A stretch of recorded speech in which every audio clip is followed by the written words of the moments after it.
Hello Priyanka. Hello Jyoti.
Hello everyone. Good evening.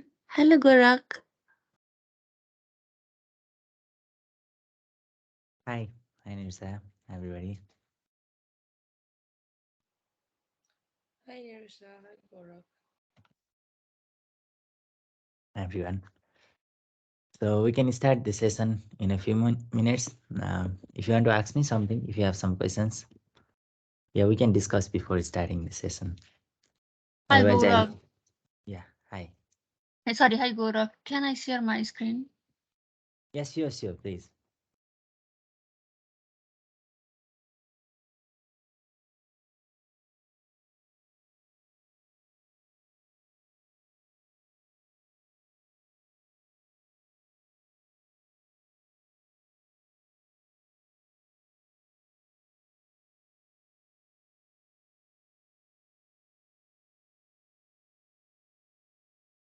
Yeah, Can you Bina, see my screen now?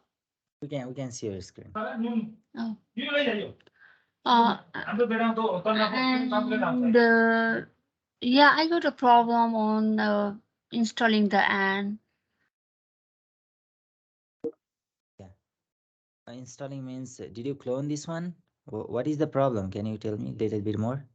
Uh, Before I used to use a different laptop, so now I got a problem on my laptop, so I need to start from the beginning.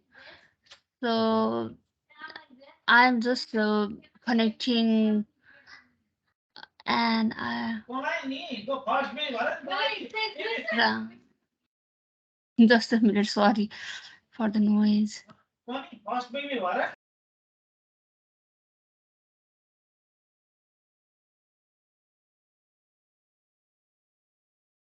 Okay, guys, you can talk for a few.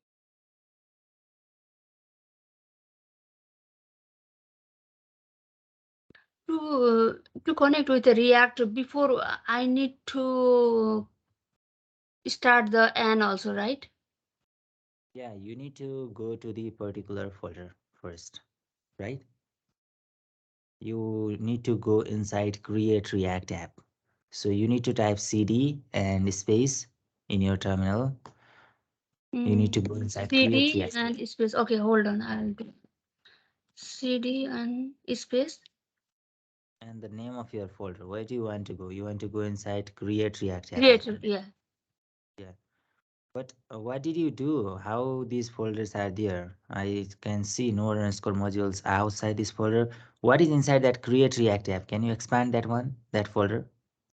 Sure. I think not. Nothing, nothing is there, right? Yes. So, Bina, did you try following the videos from the previous Yes, yes. session? I tried and I could not do. Don't do I that? got some problem. That's why. Yeah, first, let's close this VS Code. Just create another folder somewhere in your desktop, right? And open that folder with VS Code first. Then we will see how we can start install React in there. Yeah, just try that real quick. Create an empty folder and then open that folder with VS Code. I have already created the folders here. But that is not an empty folder, right? You can yeah, just Uh, open that one. Create React app. Is it empty? Yeah, yeah. just open this one with VS Code then. Open this folder with VS Code.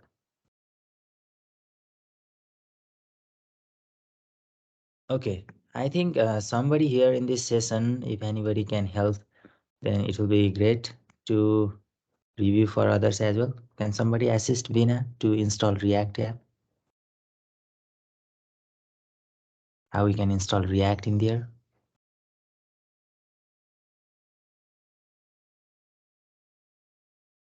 Okay, Bina, you need to type yarn space create React app. Didn't you find that command in the video? I think it was Yes, there. yes. Yeah. Okay, then complete that command. Yarn space create space, and after space, then type React. Okay, I think uh, you have hyphen after create. You need to remove that hyphen after create. You should have space. Okay, otherwise it will not work. Oh, and remove that minus before react. Remove that hyphen before react. Okay, and you need to have space. You can try removing everything. Type once again. It will be a practice for you as well. Yes, okay. Okay.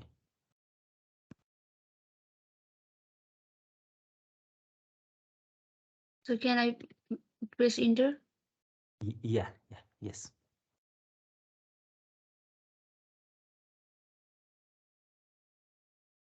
Okay. Then you need to wait for a moment. It will be installed, and after it is installed, then you need to type yarn start. But it is showing some error there, right? Um. Yes. Last time when I tried also it showed one error. Okay. Can you scroll a little bit up in the terminal so that we can see what is that error actually? What is the issue? Okay. It says it's not a recognized internal. Okay, just scroll a little bit up in the terminal. Okay.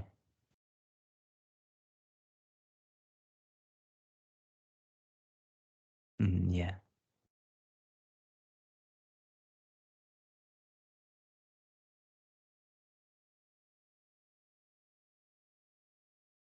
Okay.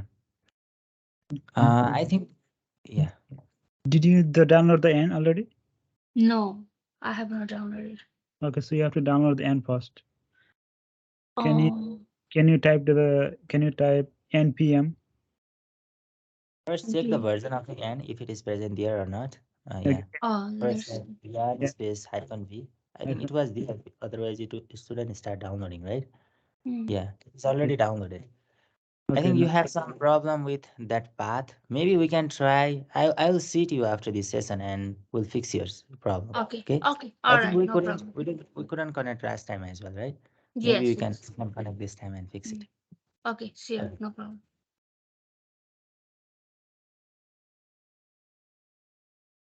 Okay, guys. So we will actually open Replit and do something in Replit today. So everyone, please open Replit on your browser and yeah, create empty file in the Replit HTML, CSS, JavaScript file, and I'll start from there. Just open it and let me start this session in 2 minutes. Okay, let me prepare and I'll share my screen and we'll see together. Just open Replit in your browser.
Right, everyone. So first we're gonna see some of the concepts of JavaScript, something related to um, the methods in JavaScript, and at the end I will talk some of the things about CSS as well.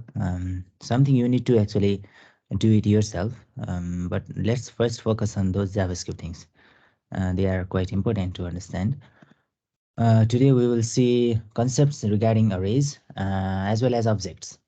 So we'll see some of the methods of arrays, and we'll see some of the concepts like spread operator, destructuring, optional chaining, those things as well. And we'll see map, filter, reduce methods as well, the methods available with arrays, and where can we get that method as well. We'll talk actually about objects and arrays today. Okay, and we are going to do most of our things in Replit because that is the isolation environment where we can work.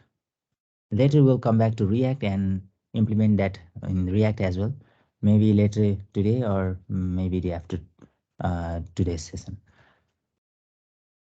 Okay then, so let me share my screen and start this session.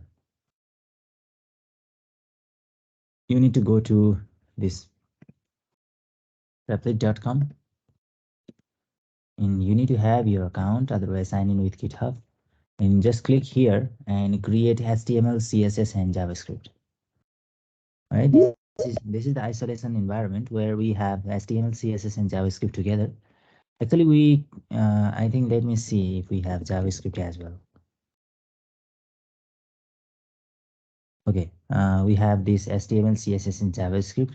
Yeah, we can open this one. Just click this one, HTML, CSS, and JavaScript, and you can type anything here. I am typing array uh, object here. Okay, you can type any name here. Just create your repo. And we have on the left we have some files. We don't need it style.css right now. You can delete it. We don't need that. Need that. And this index.html is already connected with our script.js. You can see here, right? This one. And we don't need the connection of CSS. Actually, we are not doing it here. That's why I removed that one. Okay, actually, we have a really simple HTML tag here. HTML boilerplate code here.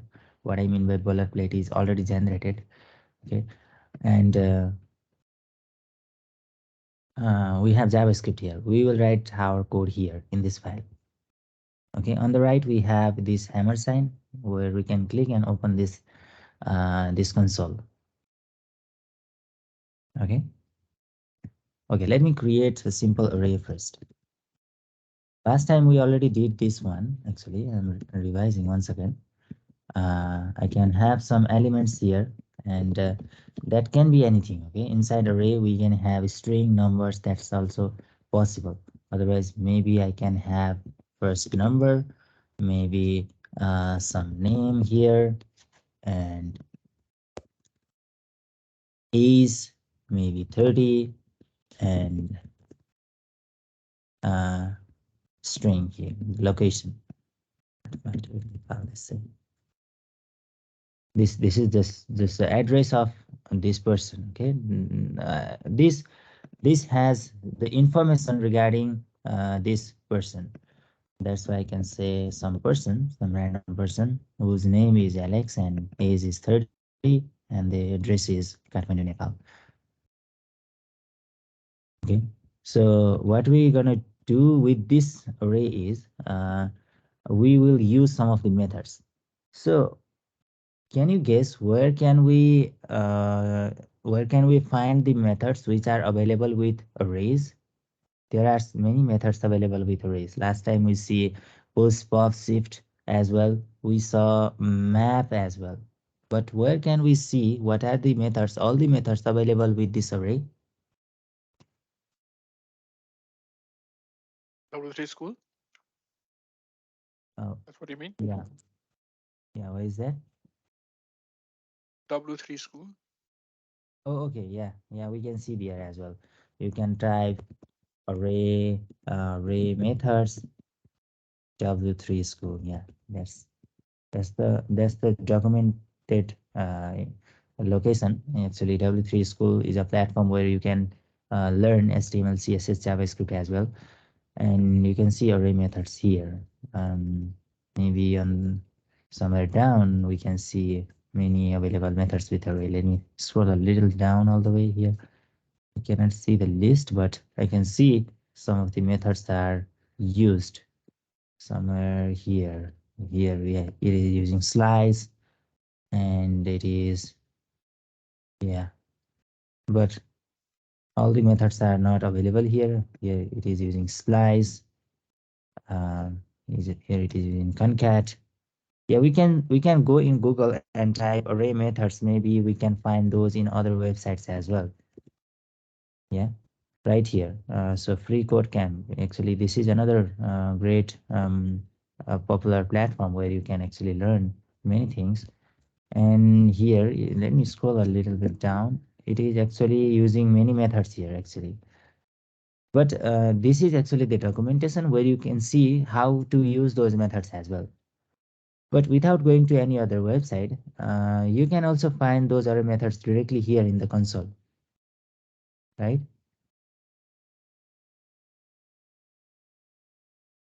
Is it possible?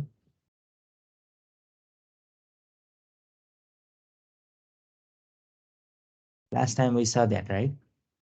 Yes. So you can directly console log this array. Okay. So what you need to do is log this array in your console. You can write person. This is actually this array. And here we have this person, right? Here we have it. So what you can do is, let me try to make it a bigger, okay, somehow. I think we need this a little bit, this height little bit up here. Let me select this particular element. Actually, you can go here and select particular element, right? This is this footer, this is whole thing. I think this one. Okay, I want height to be 100%. I think it will work. Okay, all right. So we have this array on the right. Can I make it? Yeah, I can click here in this array, and I have this other things here like length 3, because it has 1 2 3 elements in it, right? And here we have underscore proto underscore. I think previously, let me open this one in new tab as well. You can click here, okay, to open this in new tab, and you can right click and click on inspect console. Let me see. Yeah, I have a prototype inside double square bracket here. Can you see? I have prototype inside double square bracket. This is same. The prototype is same as this underscore proto. Okay. So previously it was underscore proto here as well, but recently I think browser has changed this one, this name here. But it's fine. We have this another property which is underscore proto underscore. And inside this property, I have these things. Okay. I have this name at concat constructor, and we have used map as well, right?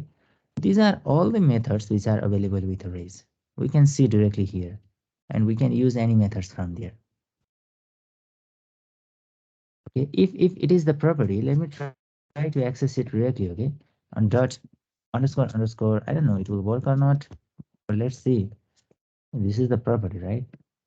Previously it was working. See, yeah. Once again, if I scroll, yeah, we can see all the properties now only. And these are properties.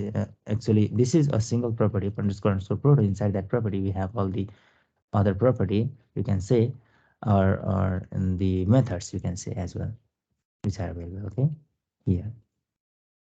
I think let me see if I do not run, I think it will also work. Uh, Otherwise, I need to do it one every time, because this is just a temporary save. It will not work. It will not be persisted. So you can access those methods from this proto, right? From this proto. So Yeah, it is not working. Okay, that's fine. So here we have this properties available, all the properties, right? You can go in your another tab as well. Go in your another tab. I can put this in left. Let me see. This in right, this in left, left, not working.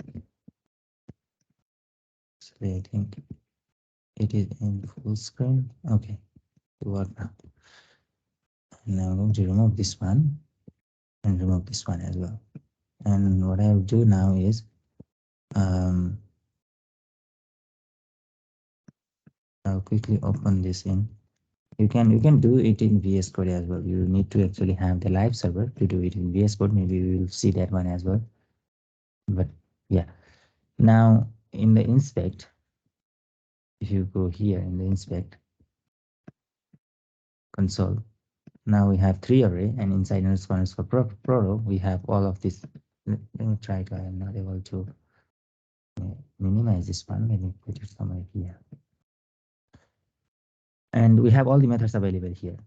It means we can use any of these names actually. These are all the functions. Can you see? This at is also a function, concat is a function, constructor is a function.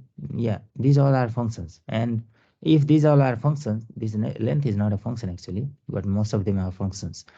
If these all are functions, we call them methods. Okay. Later, if I tell you a method, we are using this method from array. What I mean is actually we are using any name from this prototype, any of the name from this prototype actually.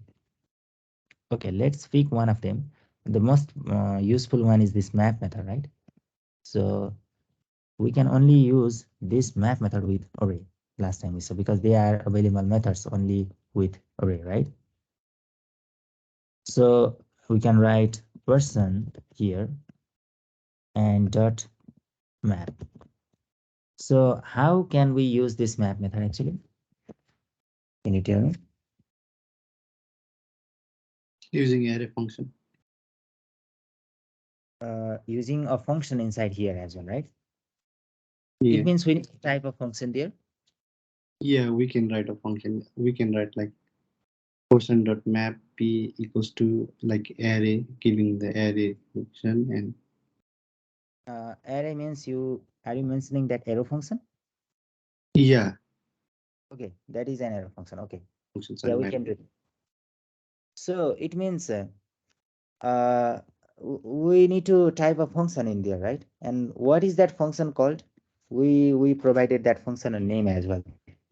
In JavaScript, that function is popularly known as, we talked about it, right, last time. Callback function. Yeah, that's absolutely right. Callback function. That is also known as anonymous function as well, but most of the time you'll hear the term callback. So why are we calling that function a callback function? Because it returns some value. Mind. Other functions also return some value, right? Yeah. But we don't call those function callback. We can simply create a function here, add function, and this function can return a value, something like a plus b, and we can pass those arguments, actually parameters from here. We can accept those parameters from here. This is a function which is providing us the value of actually a sum of these two values that we are passing. It might be because the function will only run like when it is called.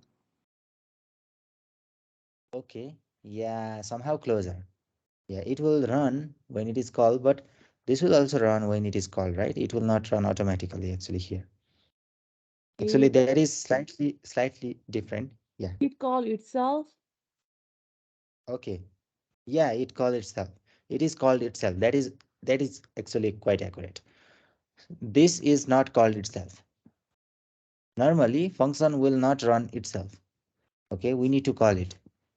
This function here, add, it doesn't matter whether it is there or not right now because we are not using it. It will be skipped uh, by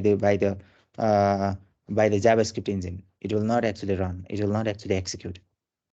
But here, whatever we write here, it will be called.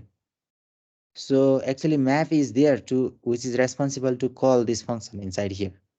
That's why it is called a callback function. It is called automatically by this map method. We are not calling it.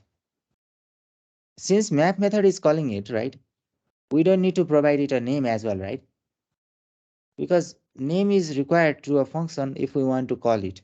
Otherwise, we don't need that name. That's why we can actually remove this name and just copy this function from here and paste it here. Okay, we passed a function inside map method. Is that fine? So what do you think? What will this return if I store the result somewhere in some variable? Okay, I am storing the result coming from here in some variable, and I want to console log this result. What do you think? What will be there?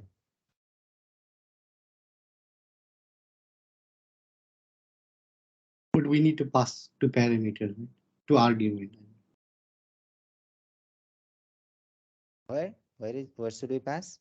So we need to pass to argument because like it result like a plus b. Yeah, that's right. That's correct. But we already discussed about that matter, right? We will not call this function, means we will never pass arguments ourselves. So all these things, passing arguments, passing values, are controlled by this map method actually. This is responsible to pass the values. It means what is this doing? What is this passing in A and B? What are these A and B? Parameters. Alex and 30, I don't know. These are parameters. But what is the value then? What is the value of A and B? We are not using In it, right? I think Yeah. index and then the value. Yeah, that's right. That's right. We discussed about that as well previously. A will automatically point to the value. So A is at first Alex, because this map is not only a function. This is also acting as actually loop or iteration. It is actually a loop, you can say, similar to the for loop that we discussed previously. So it will first point to this Alex, and Alex will be the value of A actually. And B will have the index number. So what is the index number of Alex? 0. Yeah, 0. That's right. So what will happen here? Alex plus 0, and what will be the result? Alex 0. Yeah, that's right. It will be concatenated, right? Yeah. So if we run it here, then I need to refresh it one more time. And you can see Alex 0. And actually it is a loop. It hasn't actually completed its operation. The first value is Alex 0, right? And this at second time, it will point to this 30, and the index number is 1, right? 30 plus 1, 31, right? And the second value will be 31. Am I correct? And at the third iteration, it will point to this one. And this is Kathmandu, Nepal is a string, and the index number is 2, right? And at the end, 2 will be added here. Am I correct? It will be concatenated here, right? Yeah. It is creating some confusion, but it is adding index number with values here. Because I told you that this is an index number. Sorry, this is a value. A is a value and B is an index number. Because we are not calling this function, we are not passing it. This map method is passing it. Okay. So we received 3 values, and that will be received in an array itself. Did you got me? So what I'm trying to say here is this map method is running 3 times, means at first it will have Alex 0. Okay. This is string at first. And on second iteration, it will have the number 31. And on the third iteration, it will have this string, right? And it is adding it with a number, means it will be concatenated. And on the third iteration, we will have this value here, right? In a string. We received 3 values, right? So that three values will come in an array as well. So let's see. Let's see the result and we'll see. We'll know what is happening there, okay? So let me see. Let me refresh it. Yeah. Can you see what is happening here? We have Alex 0. We have 31. We have this string and the number is concatenated and this is the index number. This is because we have numbers and strings here. If you just store numbers here, numbers, let's say, and let's only store number, let's say 10, 30, and 50, let's say. These are random numbers, okay? I use these random numbers. Now, what will be the result?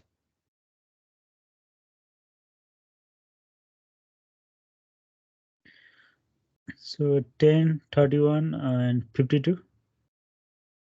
52? Okay, yeah, I think that's correct, right? Because 10 plus 0 is 10, 30 plus 1 is 31, 50 plus 2 is 52. Let's see. If we understand properly, then that will be the exact result we will get here. Yeah, that's right. 10, 31, 52. Because this is all the time index number, okay? Just remember that second parameter will be the index number, not the first parameter. First parameter will always be the value. That is the default behavior and we will not change that behavior. That will always be the same. Whatever you write here, you can write first, you can write value here, okay, as well. And you can write index here if you want to understand or if you want to have a better name, then you can write value and index here. Now you can write value plus index. You can write whatever you want, okay? The name doesn't matter here. It will give the same output actually. All right? So is this map function return array? That's right, yeah. Map function will always return an array because it can be always be used with array and it will return an array. Okay? So that is important takeaway. It will always return an array. Not only an array, it will have the exact same number of elements. It is the original array is numbers, right? It is having 3 elements in there. And the result obtained by the map method is also having 3 elements here. Right? It is not only having 1 element or 4 elements. Because later we have other methods like filter and reduce. It will not have the same number of elements. It may have slightly lesser number of elements than the original array. But this map method will always have the exact same number of elements to the original array. Okay.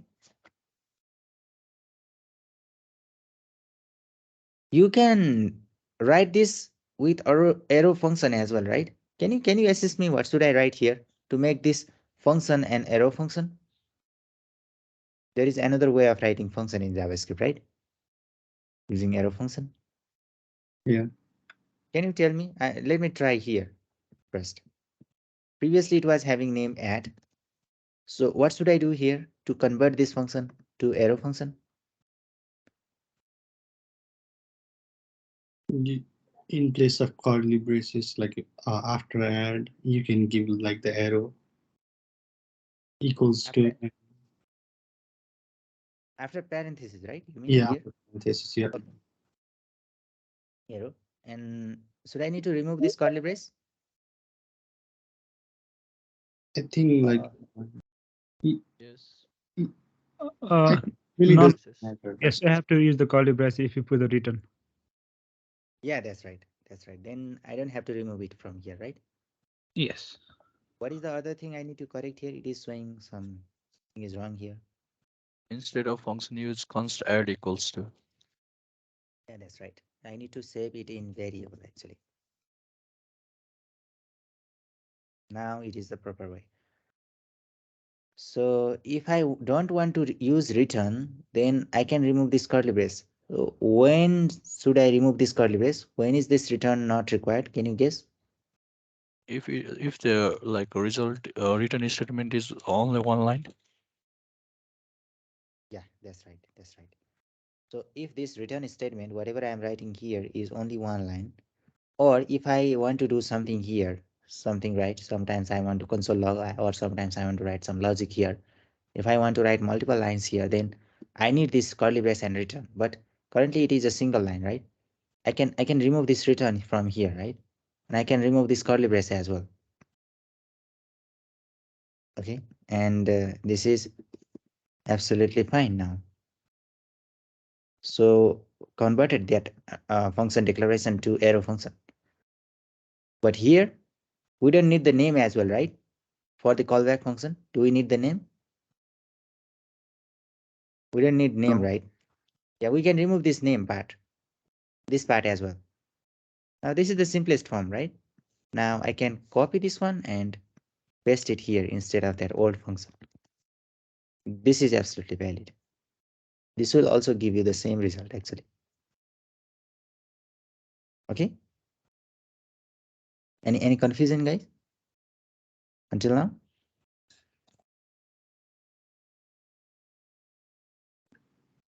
No, I think it's quite clear. Okay. So yeah, this is all regarding map function. Maybe we can use it. Did we use this with React already? Map function with React previously in our previous session? I think we did. Okay, let me go there. I think I am here. I need to open this one with terminal code and let's see. Yeah, we used it here. We used it. So let me start the live server. I need to go to React cd create React app create. Okay, and I need to write yarn start to start this terminal. Already using this part. Sometimes if you are running your React application already somewhere, then that will not work. Then you need to remove it. Okay, I think I need to close this one first. Okay, I think I need to first close this one. Let me see. Let me first close that another project that I was working on. And now,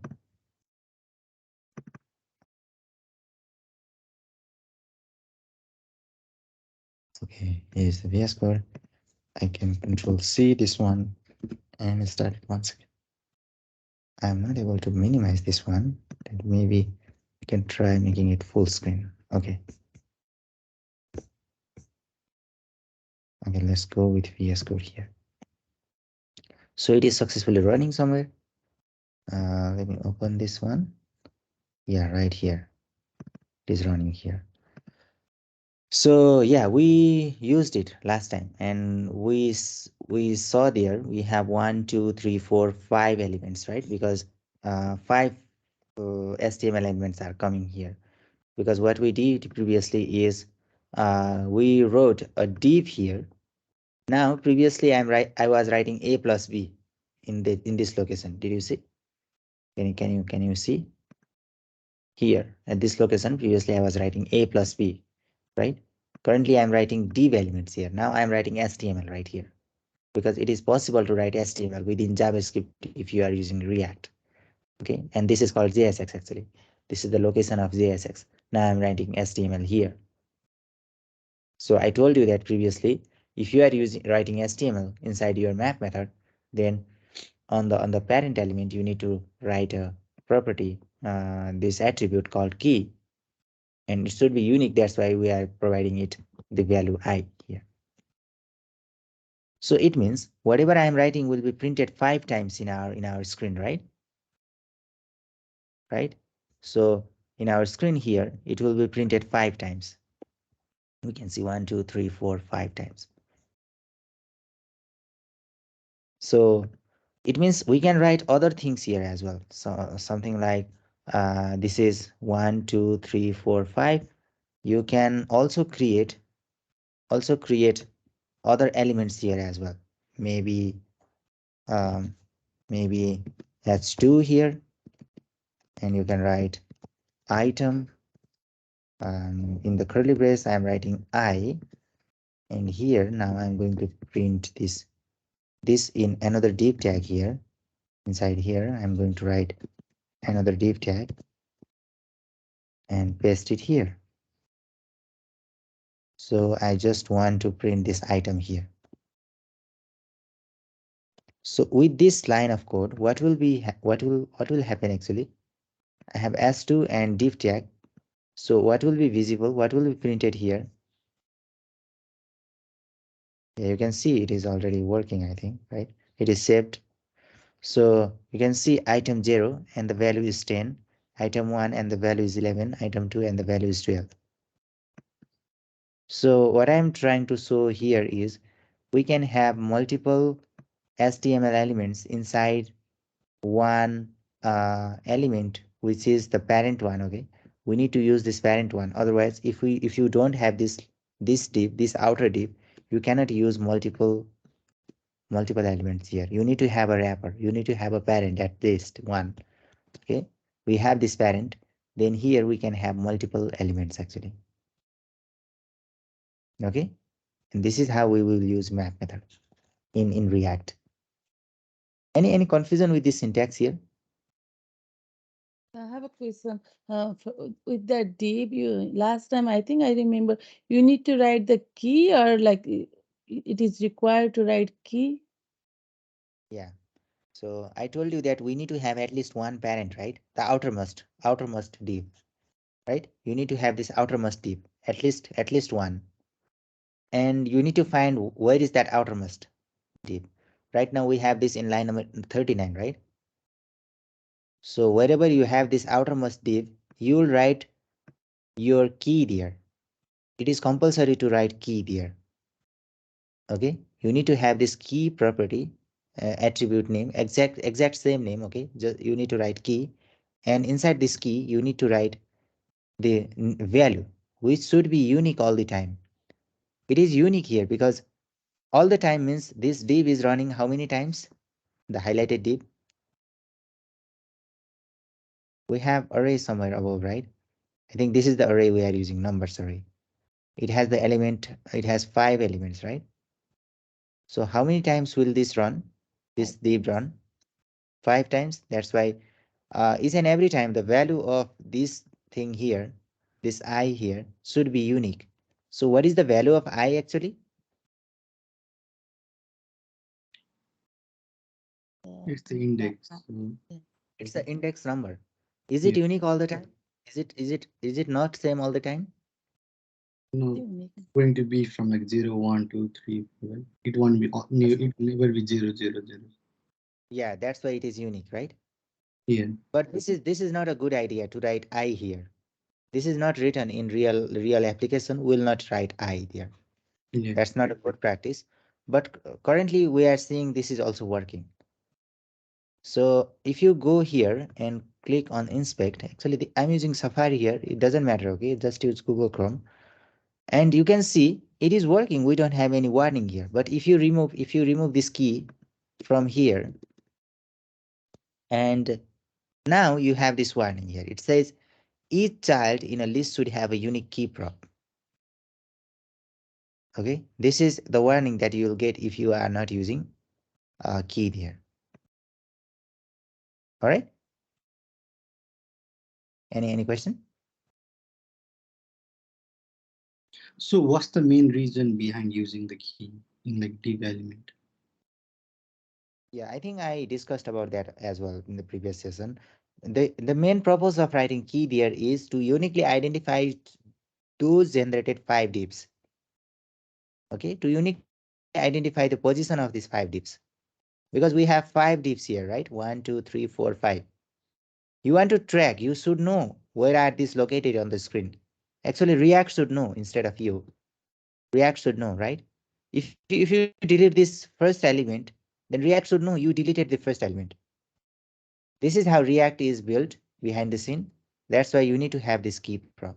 So Otherwise, React may be not able to identify. Yeah. so just for the main purpose of React, like we need to do this, or like is it for Yeah. the or like every like in other like JavaScript application as well, like in HTML?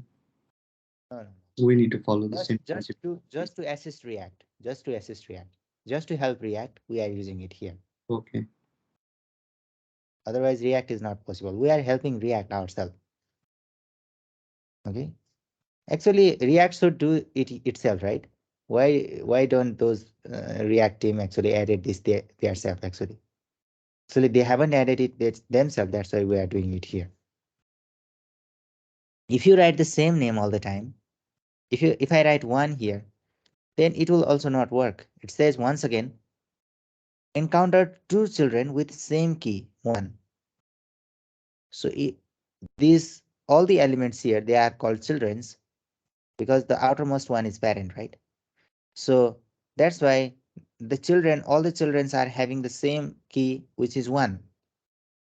That's why I told you that it should be unique all the time previously. Okay, at this moment, I want to make you familiar with something called npm.js, because we will install something from there. And will not use I. I told you that we are not using I, right? So we will not use I, and we are using some package which is really popular in real React application, and now we are using it as well. Okay, so you need to go to uh, actually let me close this one. You need to go to npm.js. Okay, so you need to go to this website called npm.js actually, and we also have yarn pkg. These are the same. These are the website built for the same purpose. Yarn as well as yarnpkg.com and npmjs.com. Okay, whatever you search here is also available here. So we are using this yarn package manager in our project, right? Where is that React app?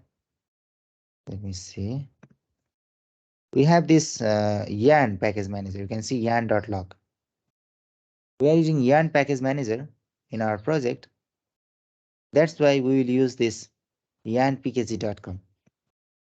But we can use this npm as well, but just take care that we are using, just remember that we are using yarn package manager, and you should not use the command that is given here.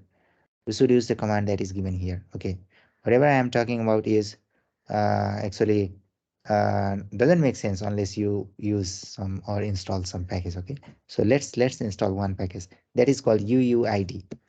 You can search here in the npm.js as well. And this is the package actually. Just click here. And you can see it is really popular actually. It has a weekly download of, uh, yeah, it has many weekly downloads here. Right? So, a really popular one. Actually, how we are gonna use it is using this command. And I told you that previously, we are using yarn. That's why let's search here. Once again, uuid. And we have different command here. This is the command we are going to use. Later you will be really familiar with this one, and you can just go here and just say see the name, and instead of npm I you can use yarn add, because you can see this, that is only the difference here. Instead of that npm I we have yarn add here. This is just a difference in command, and the name is same, uuid and uuid here as well. Okay, so you can just copy this one. Now go to your VS Code and open your new terminal here. Okay, and just paste it here. But before pasting it here, you need to make sure where are you actually. You need to be inside create react app. Currently I'm not inside create react app, so I need to go inside there, cd create react app, and now I'm inside create react app. Now I can paste it here. Okay, yeah, just try once guys. Just go to this website yarnpkg.com, and just search for this particular name called UUID. And this is the package which will help us to uniquely generate those names actually. It will give us unique name, unique ID each and every time. Okay. Just copy this one, this command, copy this command, and go to your VS Code actually. VS Code here. Let me see, let me organize this one so that I can move back and forth really quick. And just paste it here. Paste it inside Create React App and just hit enter. Okay, and this package will be installed. Okay guys, can you try it once please? Then let me know if it is not working. Because we will do this kind of things many times in React. That's why we need to start it at least from here.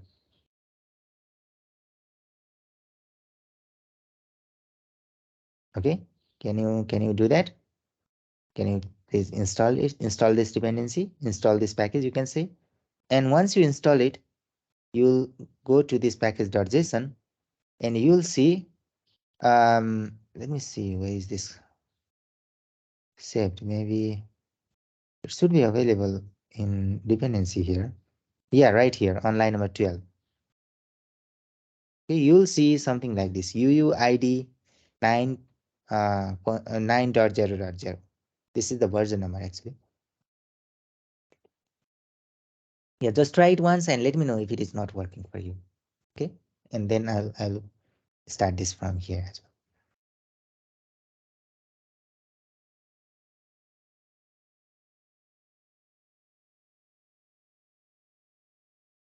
Let me know guys, okay, if there is some problem. I'm waiting for you for 1 minute. Just try to install it.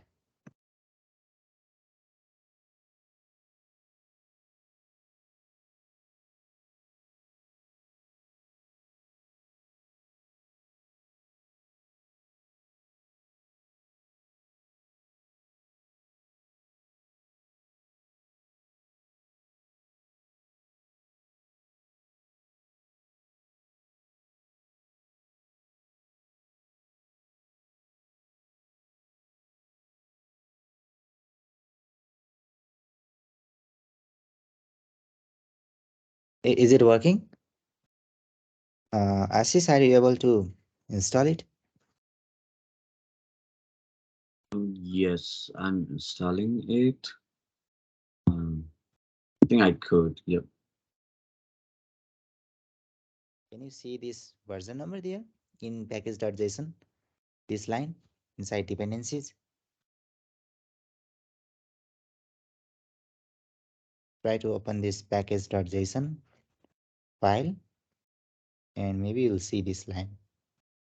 Yes. I also have the same version as you. Okay, great. We are good to go. So yeah, anybody is facing any issue, guys?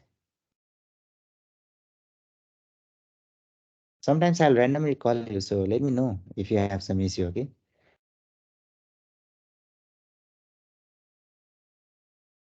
Yeah. So yeah.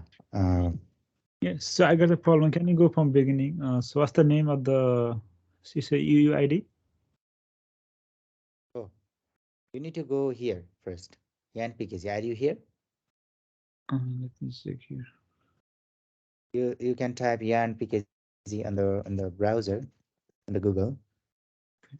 Just search and open this website. Just type UUID here.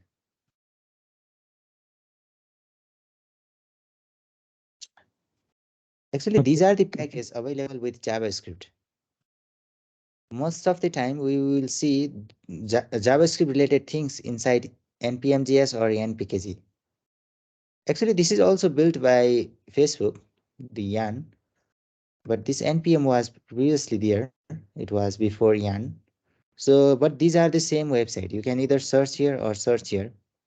But we'll copy those commands from here because we are using Yarn package manager. Later, we'll also use npm if possible, and we'll directly copy those commands from here. But later you'll realize it is really simple thing, just those two command difference, and we can use any of those.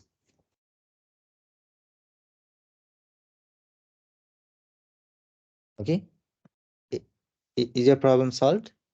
Is asking me. Oh yes, that's good. Thank you. And yeah, Ankit, are you able to install it?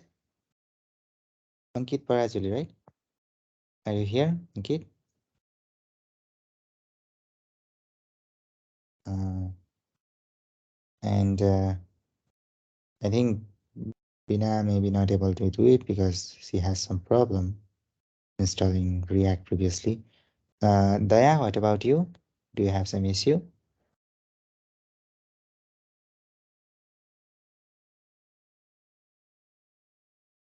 Yeah, guys. So That was weird. Okay. yeah, is it fine at your end? I'm fine. All right, great. So yeah, then once you install that package, you will have this line on your package.json. Now, how to use this? I'm calling it package most of the time because these are packages. You can type here anything, like let me type Nepal, and we can get something related to our name. Excuse me, Yeah, Gaurav. I'm getting yes, error. please. Oh, yeah. What is the error? Can you I read went that to the or? web. Yeah, okay, I'll share my screen. Sure, sure, please, please. I don't know if this is. Wait, give me a second.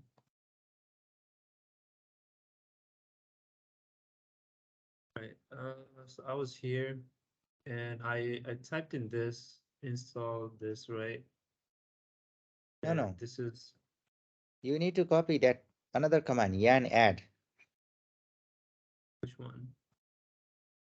Can you scroll a little bit above? Yeah. Above on the right, can you see that command yarn add UUID? You can see Oh, use it here. Yeah, under that use oh, it. I just copy this and then it should work. Okay. Okay, cool. I thought I had to put the other one. Sorry about that. Actually, yeah, you did those things together, and actually that you shouldn't do. You don't need to use. You don't have to use that npm, and you shouldn't use npm actually. Can you make this VS Code a little bigger? Yeah. We will not use this together actually. If you are using yarn, then we'll use yarn. If you are using npm, then we'll use npm. Just click on that file explorer. Yeah. Yeah, because you used another command as well, npm iuuid. That's why you have the another file here, package-log.json. That Oh, file will be generated if you use another command. Okay, and I you also have yarn.log. You should only have either one of them, either yarn.log or package-log.json. Currently, these two are present there because we used both of them, right? So yeah, right now, the another is also installing yarn add UUID. After this is finished, you can try deleting this yarn-log.json. Okay, uh which one? This one? sorry, package-log.json, not yarn. Oh, okay. All right, cool. I delete Yeah. that. All right, cool. Thank you. Okay. Okay, guys, don't be confused. We need to use this command. This command, okay? This one, yarn add. You need to always have yarn add and name of the package. It's really simple. You don't have to go here and copy it as well. If you know the name, we are using UUID, right? You can directly go in your VS Code and type it here. Type it here in your terminal. You can just type yarn add. This is same for all of the package, okay? And just the name of the package that you want to install. This is the command we will use. So what is this actually? How to actually use this package? The documentation will also be there. If you go here in yarn pkg, and if you scroll a little bit down, let me see. It is showing the change logs here. Let's see where is the documentation. I think here, display full readme, right? And you can see create a UUID, and it says in ES6 you need to do in this way, in CommonJS you need to do in this way. Okay, because we are using import export, we'll use this way. And let me scroll a little down, and it says just to call this function actually after importing it. And okay, and you can see same documentation here as well. Okay, you can type any package name and you'll get the actual package here, but we are using UUID here at this moment. And what you need to do is you need to write this, you need to import first UUID and then use it. Let's try to do it. Okay, let's try to copy this one. You can just copy this line and paste it on your VS Code right here. Where is the VS Code? Okay, here. And where am I using that UUID previously? This ID previously, unique ID right here. Actually, UUID is a package which will give you unique ID. That's why we are using it. Okay. The purpose of that UUID is to generate UUID. So we need to write import here. We will always write import at this location. Okay, before your component name on the top. So we are copying this. It is actually importing that UUID. It is changing its name. This as operation, this as keyword will change this v4 to UUID v4. This is just a name, or you can just use v4 as well. And let's see what is this UUID v4. I'm going to console log this one. Okay, console.log, and we will see what is this UUID v4 is. In the documentation, it says to call this one, right? In the documentation here previously, it says to call this as a function. That's why we are calling it here. Okay, and let's see in our browser what is this providing. I need to go here and then inspect, close this one. I'm going away from Replit for a moment here. We are using it to React, and go to console and then you refresh it. And can you see this is the thing that is coming from UUID. And what is this actually? What do you think this is? This is string. If I print this UUID one more time, the same string will be printed on the console.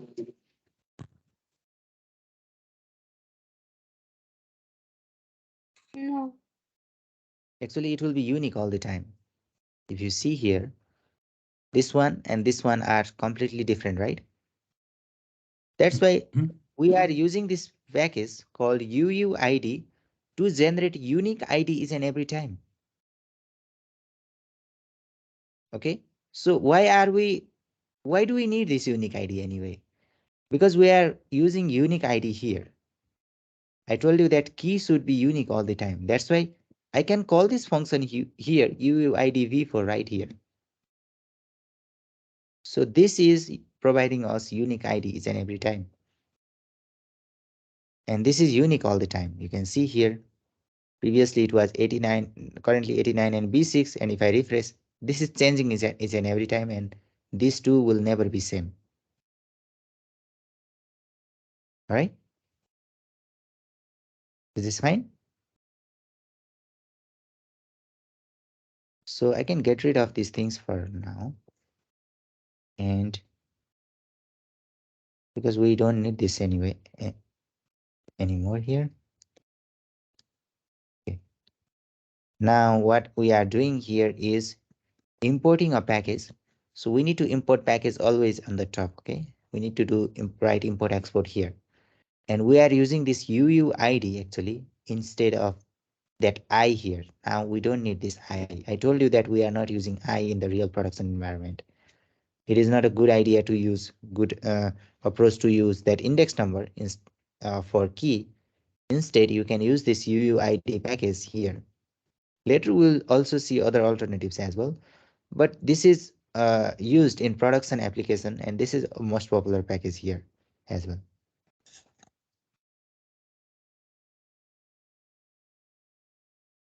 All right, guys. Any question until here? So let me commit at So this now, step. Yeah. so for the index now we are giving it's not gonna be 0, 1, 2, 3, 4 anymore. Yeah, instead of that 1, 2, 3, 4, 0, 1, 2, 3, 4 index number, we are using UUID here. Because that index number was just the number, right? 1, 2, 3, 4, just a number. And we are using this long unique ID here instead of that index number here. Okay, now that's So only the if we have difference. to access number the 11, Yeah. we cannot go to the first index. We have to type the UID. No, no, no. UUID is not actually doing the work of index here. This is just for this key and nothing more, okay? Just for this key. We are using unique ID just to generate unique key all the time. If you want that index, you can still get this index here. And if you want to access this 11, you can still write here Right of the 1. Yeah. Okay. Actually, this is not actually correct here. This item is always a single number. You can just go here and just write numbers. Need to go inside curly brace, right? Numbers and 1 here. You can do this. We are not removing it actually. I'm not saying that we are removing it. We are not using it instead of in the place of key actually. Instead of that index number, we are using UUID. But you still have this index. You can use it if you need. But not here. Not not for key, but for other purpose, okay? But for other purpose you can use it, but not here. We are using UUID here. All right? Actually, we'll do these things all the time. It will make sense eventually. But don't worry about this if something is not working here for you. We are doing these things all the time in React. Okay, we'll write this line of code many times actually. And eventually you will understand what is happening there.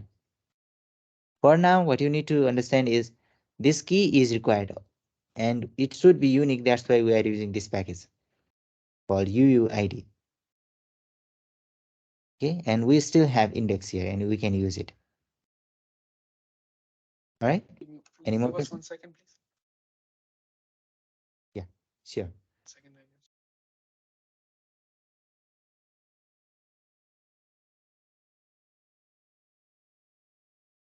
You want to ask me something as well? No, I was just wanted to see. You can. Actually, I'll just copy. Oh, okay, okay. I'll also commit this code to GitHub. You can get it from there as well. This is actually a package, you can say, a small code which is already written for you, and it is available in yarn pkg. We downloaded this package from there using this yarn add command previously, and we used it. And we saw here how to use external package. Later we are going to do this a lot of times, these things. Okay, this is just a beginning. We'll do these things and use some third-party package from yarn pkg or uu or npm.js similar to UUID. We also have a lot of packages there. Later we'll see Redux, most important one, TypeScript. We will install those packages from there.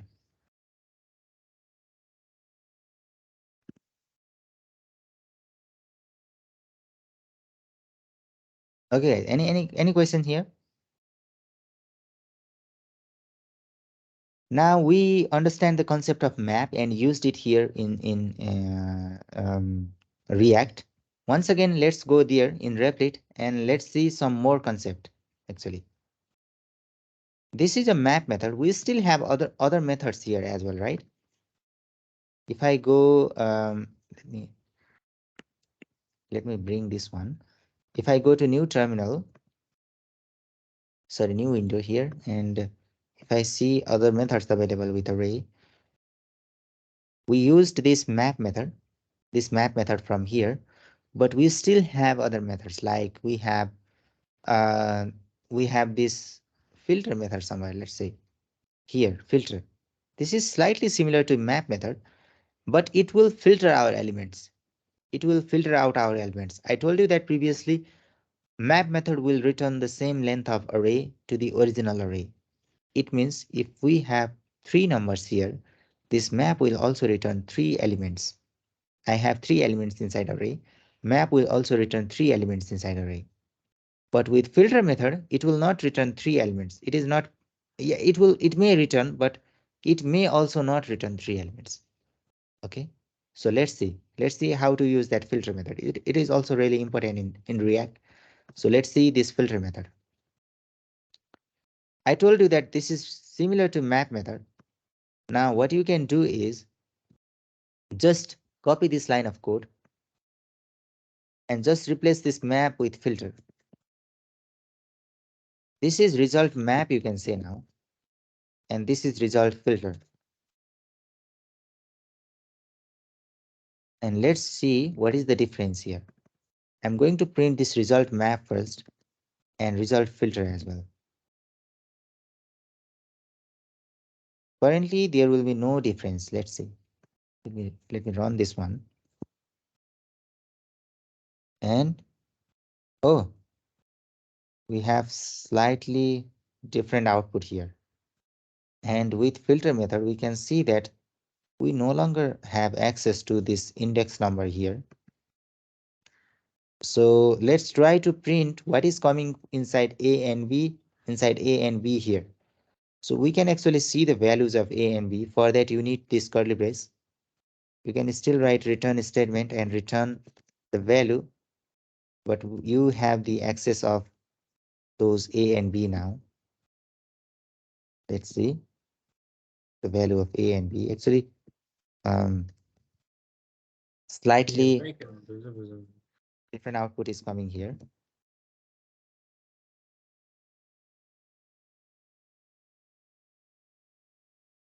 So let's first see A and B coming inside map method. You can see uh, A is 10, 30, 50 is printed, but we have this. Let me comment this B for a moment. We have 10, 30, and 50, but what is this B? It should be index number, right? Let's print this one. Yeah, it is coming 0, 1, and 2. So previously it was, let's uncomment this one. Let's see once again, it is BB. Gark, I have a question. Yeah, yes, please. Can you explain real quick, like after the numbers dot map and then the AB, that equal sign with the arrow again? Because I kind of understand it. Just one time. Can you just explain it real quick? You want to know what is this syntax, right? Yeah, just that syntax. It's the syntax for arrow function actually. Instead of this syntax, you can either write function here. It's a way of making function in JavaScript. You can either write function here and remove this arrow from here. This syntax is also valid. Mm-hmm. Otherwise, if you don't want to use this syntax, then you can remove function from here and have arrow here. Oh, okay. Just So the it's a syntax shorthand for the function. shorthand for the function. Yeah, you can say that. Okay. Thank you. So we have A index and B value here. And let's see the same thing with filter methods. Let me copy this everything from here. Let me paste it inside this filter method. But why is it only printing one value? Which one? For the console log A, console log B. Yeah, it's printing all the values, right? It is a loop, right? It is map is also a loop. It is printing Okay, 0 0, first, 3, 1. 30, yeah, 150 and 2. And later it has this return statement from here. Are we printing it? Yeah, we are printing it. Oh, I don't Let's see copy. 10. That's why I got confused. Oh, these values, right? You see 0, 30. It's 10, no? Or you did something with filter, that's why. Okay. Can you Uh, run it again? yeah, let's run it on him. See. I know it's some static stuff. Maybe it was hidden Show. previously. It is slightly, terminal is slightly Oh, below okay, here. okay. Then So let's say the same thing with filter method. Let's see if it is same or not. Okay. I'm comparing this map with filter here. Let's run it. Is it the same? yes. So it means let's see the output. I'm adding A with V here, A plus B, and let's run it. But it is not actually adding it, right? 10, 30, and 50 are the original elements. Is it right? But with map method, if you see with map method, it is adding those elements. I'm commenting this filter now and activating this map method. Now here it is adding those elements and it will provide you 10, 31, and 52. The syntax is exactly same, but the behavior is slightly different for filter method. Actually, it is what it is doing actually. Filter is not actually manipulating elements. Manipulating means it is not changing the values here. It is not adding or subtracting, or it is not actually changing the value. Filter means it will only filter those. Either it will remove or it will actually add there. Most of the time with array, we will remove the elements from the original array here. What I mean is we will not add something here. What we will do is we'll write conditional here. It should be either true or false. Let me write a and greater than 10. This is a condition that I'm writing here, a greater than 10. Let me run it. Now, can you see what is the result that we have? 30 and 50. It is filtering this array here and filtering with this condition. Okay, whatever you write here will be checked against this array, and if the condition is valid, then it will only return those elements which are there.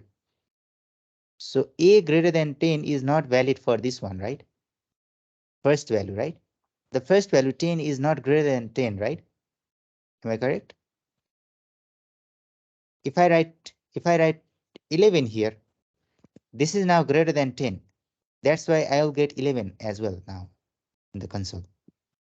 11, 30, and 50. So whatever you are writing here will be checked against these values. Okay? Are you getting it?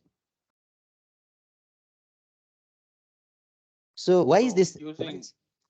Yeah. using a plus b didn't make any sense because it's not a condition. That's why it displayed it regardless. Yeah, it is not a condition. That's right. That's right. So if you write just a value here, just a value 10 here, this is not a condition, right? We cannot check this condition. Is it a true or false with this one? Actually, it is always a true, right? The value is always a truthy value. We actually discussed previously about truthy and falsy value.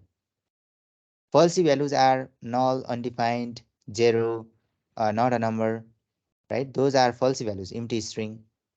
But this is a truthy value, right? The number is a truthy value, and it is true all the time. That's why it will return all the elements, because this condition is always true, right? There we don't have any condition. This is always true. That's why we are getting all the values. We need to write some condition here. Hey, this a should not be less than 0. So if this a is not less, if oh, it should be less than 0. We are writing this condition. If the value here are less than 0, then only print those values. Let's see. Let's see what will happen now. What is happening? We have empty array. No values here are less than 0. Actually, this is actually useful later in React. Now let me have some value which are less than 0. 0 itself and minus 60. Now what will I get in the array now? If I run this,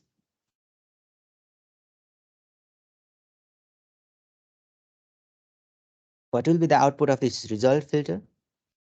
-12 and -60 in an array. Yes, that's correct. -12 and -60. Because this condition is only valid for -12 and -60. Whatever you write here. It is not valid for 11, right?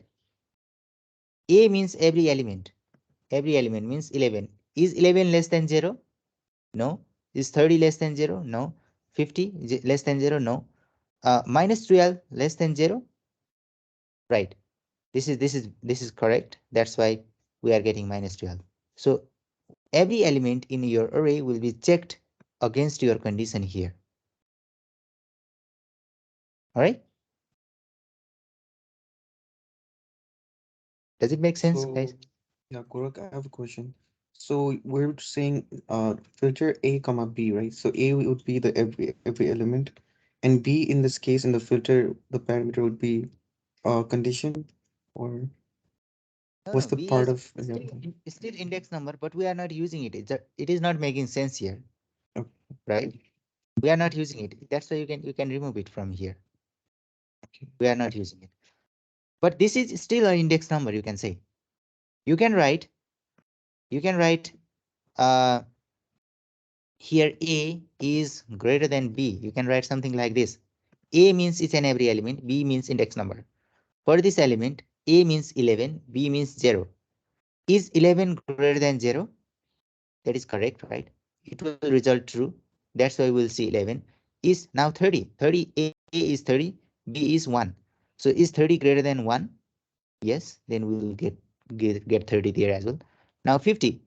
Now A is 50, V is 2. Is 50 greater than 2?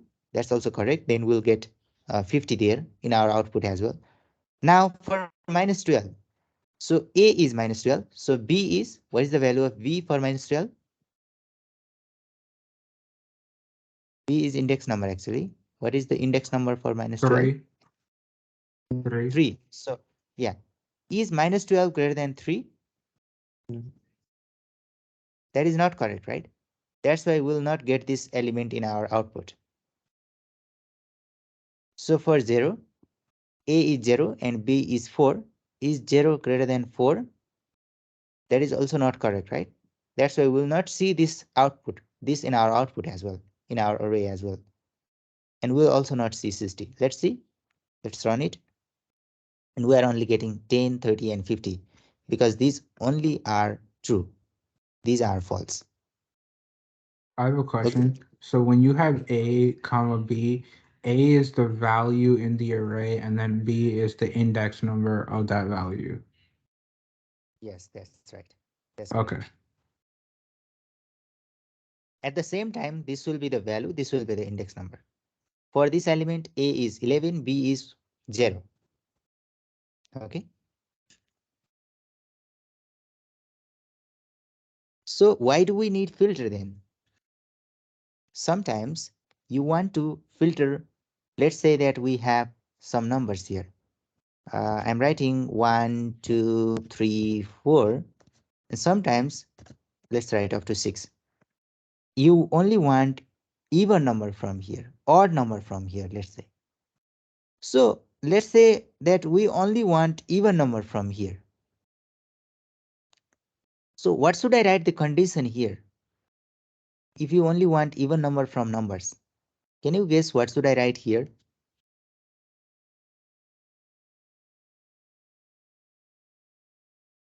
Currently, if I write A here, it will give me all the elements. Most of the time, you will not write index number with your filter, okay? And let me remove it from here.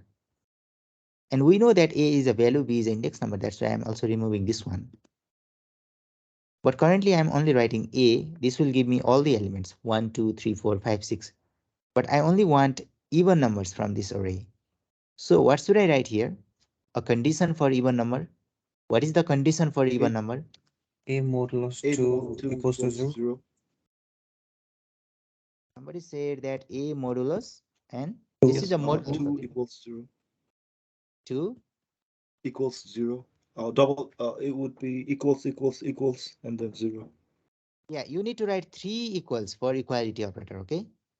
Don't write 2 equals. 2 equals is also a solution for equality operator, but you need to write 3 equals. Is called strict equality operator. This is called loose equality operator. In JavaScript, you need to write 3 equals. Maybe we'll talk later what will happen if you write 2 equals, okay? It will not be strictly checked against type. That's why just write 3 equals. And 0. But what is this actually? What is this? Everybody, do you understand this syntax here? A, and this is like division sign. This is called modulus in programming most of the time. And 2, and equals 0. Let's see if it is working or not, then we'll see what is happening there. It is working, yeah. 2, 4, and 6, only even numbers are coming. So somebody told me this modulus sign. Can you explain me what is this modulus doing here? Giving the remainder. Yeah, it will give a reminder. The modulus sign will give us a reminder. So A is, at first, this is a loop, right? Filter is once again a loop. That's why A will be 1 at first. 1 modulus 2. So what will be the remainder? 1 modulus 2 means it is like a division. 1 divided by 2, something like that, right? And the remainder, 1 divided by 2 will be 1. Is 1 equals to 0? No, right? 1 is not equals to 0, right? Once again, that's why the result is false. That's why this will be removed from our output. This is filtered actually. That's why we call it a filter. Now it will be checked for this element 2. So 2 divided by 2, and what is the remainder? 0, right? 2 divided by 2, remainder is 0. So it's like something like math here. So that's why 0 is equals to 0, right? So 0 is equals to 0. Is it true or false? True. True. That's why it will not remove this element from this array. It is not filtering. It is keeping this element. Let's do it for 3. 3 divided by 2. And what is the remainder? 1, right? So 1 is 1 equals to 0.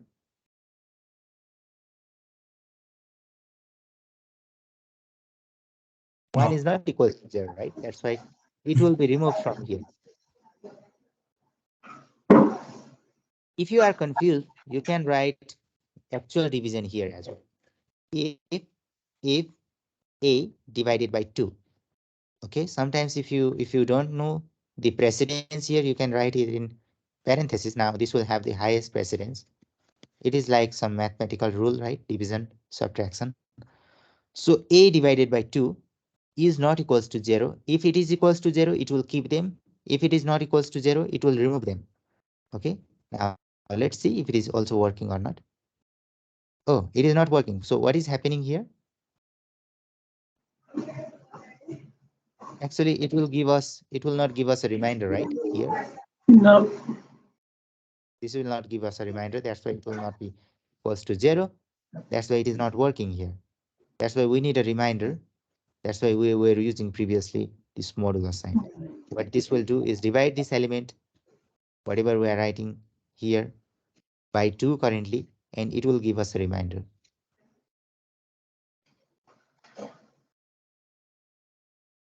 So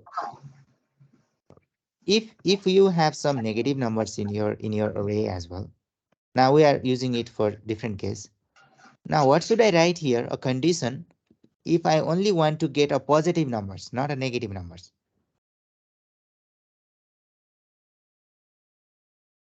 What should I write here? A A is greater is than greater 0. than 0. A greater than 0. 0. Okay, let's see. Yeah, 2, 4, 6 is still, these are like even numbers, but 7 is also greater than 0. Now we are getting 2, 4, 6, and 7, which are positive numbers in this array. In this way, we can filter the elements from our array. That's why it is called filter methods. Previously, that's why I told you that filter method can give you elements which are exactly not available there, maybe the elements may be the lesser in number. Currently we have 2, 4, 6, 7. We only have 4 elements in our output, but in the original array we have many elements here, right? That's why filter method is providing, actually filtering out those elements. Can you do for odd number? Odd number, yeah, you can do that. You can actually just write your numbers here. Now we want to print only odd numbers, right? So what should be the condition here to only get odd number? Opposite A of mod, even number, right? yeah, A mod 2 is equals to 1. So A, this is a modular sign, 2. Now equals to 1. Okay, equals to Triple 1. equals to 1, yeah. Like, Do you think this will always give you odd number?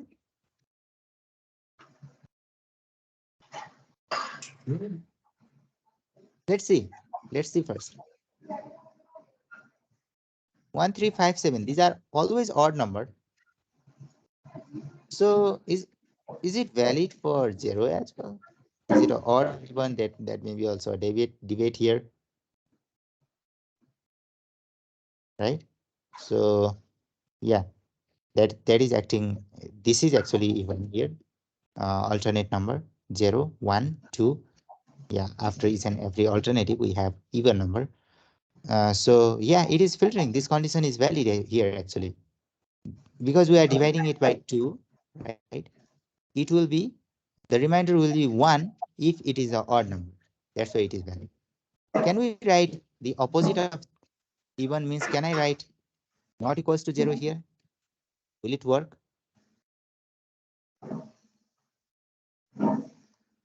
Let's see. yeah, I think Yes. so. Yeah, it's working. So you can either write that condition or this condition. You can work here for different things and try to filter out.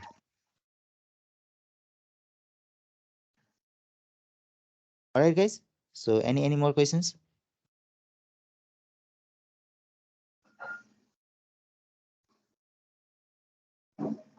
Okay, then this is all about filter method. We have another reduce method as well, but I actually ask you to try it yourself once. So just see about, we have this reduce method here, slightly similar syntax. It will be slightly different here for reduce one. We have this reduce method as well. And now reduce method will reduce your elements to a single element. You have many elements here, right? In an array, it will give you a single value here. Just try to see what this reduce method will do and what should you write here. Try to be familiar with yourself for reduce method. But let's go and do something more here. Okay, just try it yourself once. Later we'll use it in real sometimes. Okay, here we can see the reduce method somewhere. Maybe I need to, yeah, reduce method here. So previously we used this map method and map method here and the filter method, and we are using this reduce method as well. But we have some more methods like slice method, sum, search. Just try to use these methods from your array. Just remember that we can only use this with array.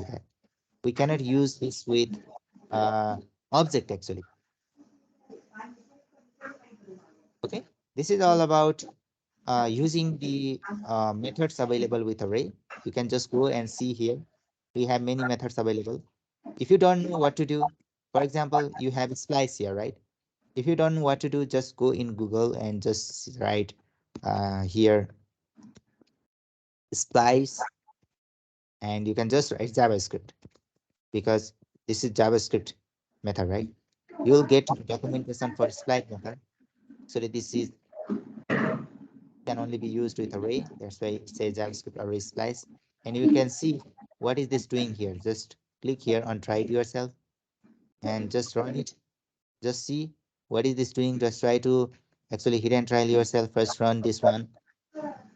Currently we have this Somebody needs to mute your microphone, please, guys. Maybe later you see sounds distracting your session. I think Mukund, right? Can you mute your microphone, please? Yeah, thank you. Hey, So, Gaurav, yeah, yes, please. can we get like 10 minutes break, please? Oh, sure. I'm actually going there. Okay, just give me 1 minute, then we'll have a break. Yeah, sorry about that. Yeah, what I was saying you is just go here and become familiar with some of the methods available with array. We have many methods here, and the most important one are most of the time you will be using this concat method, this entry method, every method, and fill method as well. Filter method, find is really important one, and you will use sometimes find index as well, and these are also important, but most of the time, most frequently you will use for each method. This is quite important as well. You will use include method. I'm saying you in the practical perspective. Okay, most of the time what you are using it as a React developer. So you will use, this is really important, map method. We already used it, right? Most of the time you will not use this push pop methods actually, but sometimes you need to push your elements inside array. That's why you will use push method as well, but I don't think you'll use pop method many times. You'll use reduce as well. Sometimes you'll use reverse as well to reverse the elements, and slice, sum, sort is really important to sort your elements from array, and splice as well. Okay, so try to be familiar with these names. Try to use it yourself, and later we'll use it with React as well. Okay, now we want to do something called destructuring and spread operator things with array and object. So yeah, let's take a break, I think for around 10 minutes, then we'll continue this session from here. Thank you guys.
Hi everyone, can we continue now?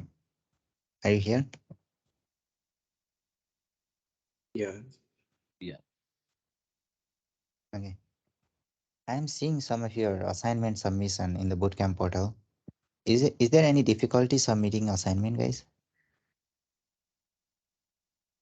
I can see only 6 of you have submitted the assignments till now. It's just a link for the GitHub repository, right? That's right. That's right. The should we make the repository public or private?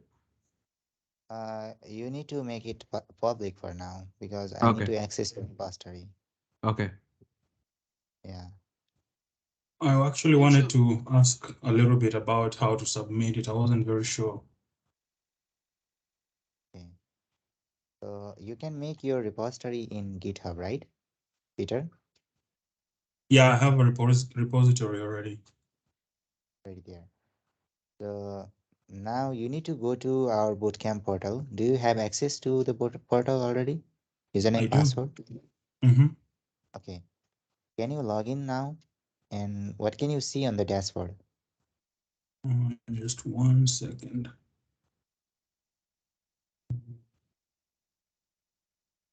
Logging in. I see the calendar front-end bootcamp 4. Let, Uh, let me see it real quick here. Can you see assignment 1 somewhere? Somewhere? yeah. Somewhere? Okay. Just open that one. Click on that assignment 1 and open that one.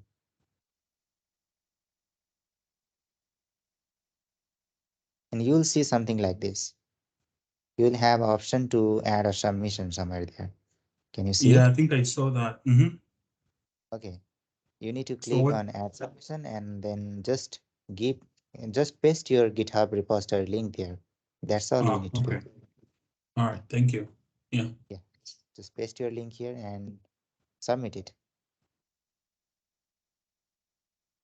Okay. So I can see 6 of you have submitted already. Yeah, I can see your submissions here. Whoever have submitted. And let me check if that is correct so that everyone can also know how to submit it properly. I think Excuse next. Yeah. excuse Yes, me, Gaurav. please. Yes, So please. I thought you were supposed to submit it through the GitHub. So I did it through the GitHub and I put it under my branch, but I didn't have to do it through that Take Your Porter. No, no, no. Yeah, actually, you can put it under a branch and send me the link of the branch. But it is good if you just put it on your own repository and just send me a link in the portal. Oh, okay, cool. You need to attach to your link at least. Otherwise, I will not know. I need to go manually and check your branch name, right? But I need Yes. to actually edit your report here as well. That's why you need to submit it here in the portal as well. Hi, Gorak. Yeah. Hi. When is the due date of this assignment?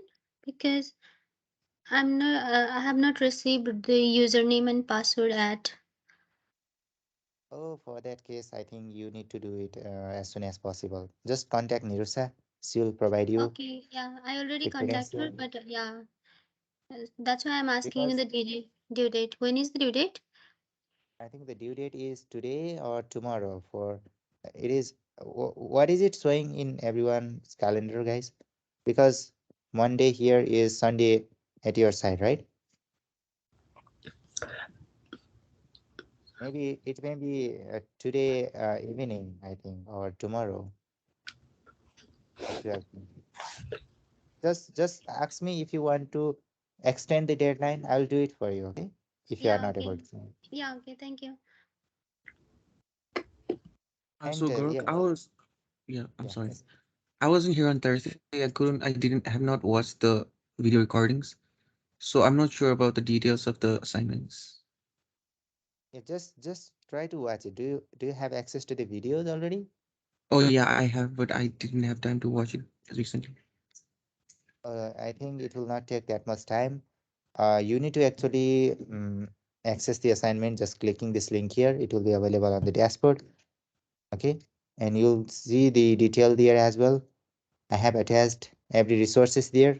I think if you try to access it, then you'll know what to do. Okay, otherwise just let me know after you once try to do it yourself. Okay. Yeah. So guys, let me see. Nissan, I'm just sharing your report here. I will not go through the code. Just I'll see if you have attached the link there or not. Yeah, most of you have already submitted it. Yeah, six of you, I think. Yeah, you are doing it correctly. You are attaching the link means I have the access to your GitHub repository, right? I can click here and open your code here. Yeah, I can see your code and I will see real quick and just grade your assignment right here. And that's all what I'll do. That's why I need to, I'm asking you to submit it through portal because I need to grade it here. Okay, otherwise I can't grade your report. So just attach your link and submit it, and I'll see your final code and provide you a grade. That's all. Okay. Any confusion question? Okay. Yeah, just one question. For the extension, like, do we need to tell you, like personally, or will you extend the assignment as I'm having trouble with the login for the portal? That's why.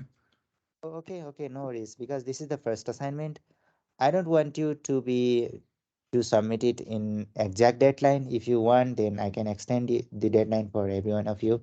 So let me extend this deadline for the first assignment, okay?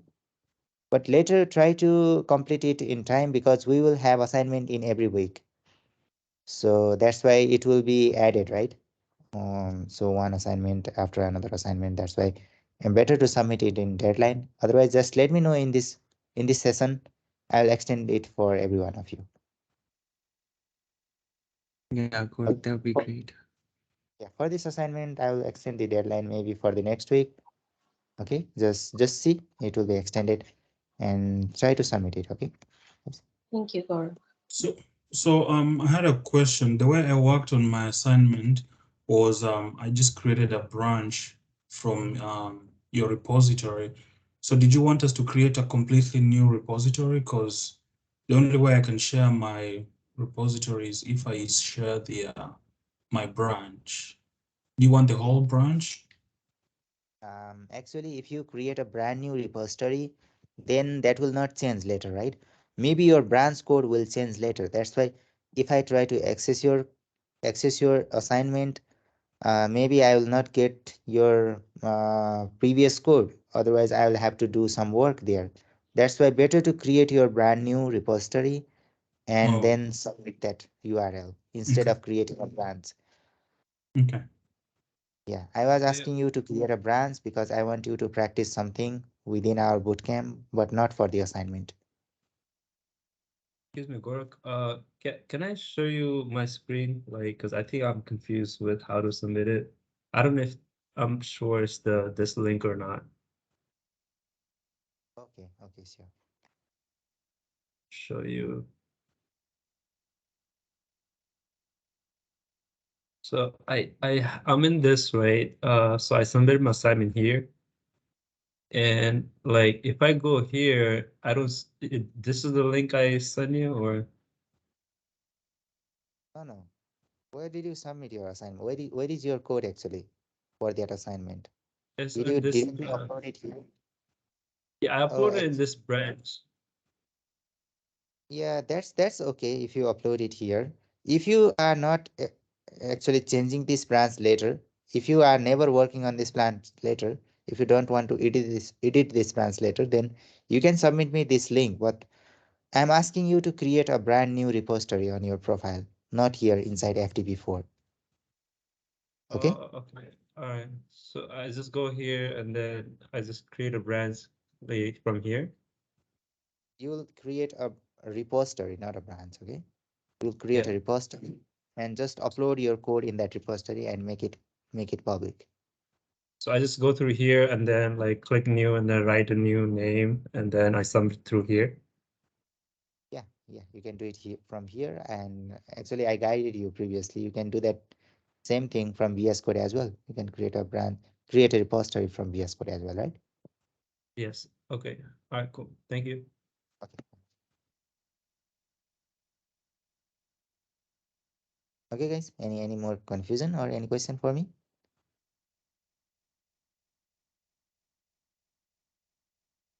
Okay, then let's go to our another important topics. Those are related to object and arrays actually. Actually, really important modern JavaScript concepts. Do you know about modern JavaScript when it was introduced? What do we mean by modern JavaScript and just by JavaScript? These are actually popular names in this industry actually. JavaScript is quite popular after 2015. And from 2015, the day 2015, date 2015, and after 2015 is called modern JavaScript. Okay. So it is sometimes referred as ES6 because ES6 is the version of the JavaScript which was introduced in 2015. All right. And this is also called modern JavaScript or ES6. Okay. Sometimes it is also referred as ES 2015 as well. These are the same thing. And from 2015, JavaScript has introduced many new features which was not there previously before 2015. And this date is called this, and after this year, each and every year, JavaScript was introducing new version of JavaScript each and every year. ES6 was introduced in 2015, ES7 in 2017, ES8 in 2018. Okay, so ES6 in 15, in 16 ES7, in 17 ES8, I think. Yeah, in 18 ES9. In this way, each and every year, this JavaScript is releasing new versions, means it is adding some features in JavaScript, and these versions or these features are referred as the features of modern JavaScript. All right. So there are many features added after 2015. These are the features that we are going to see now. And these are also called modern JavaScript syntax or features. All right, guys. So let's go in Replit once again. And now we are discussing about some of the features related to arrays first. And the most important that we will use in React is called destructuring.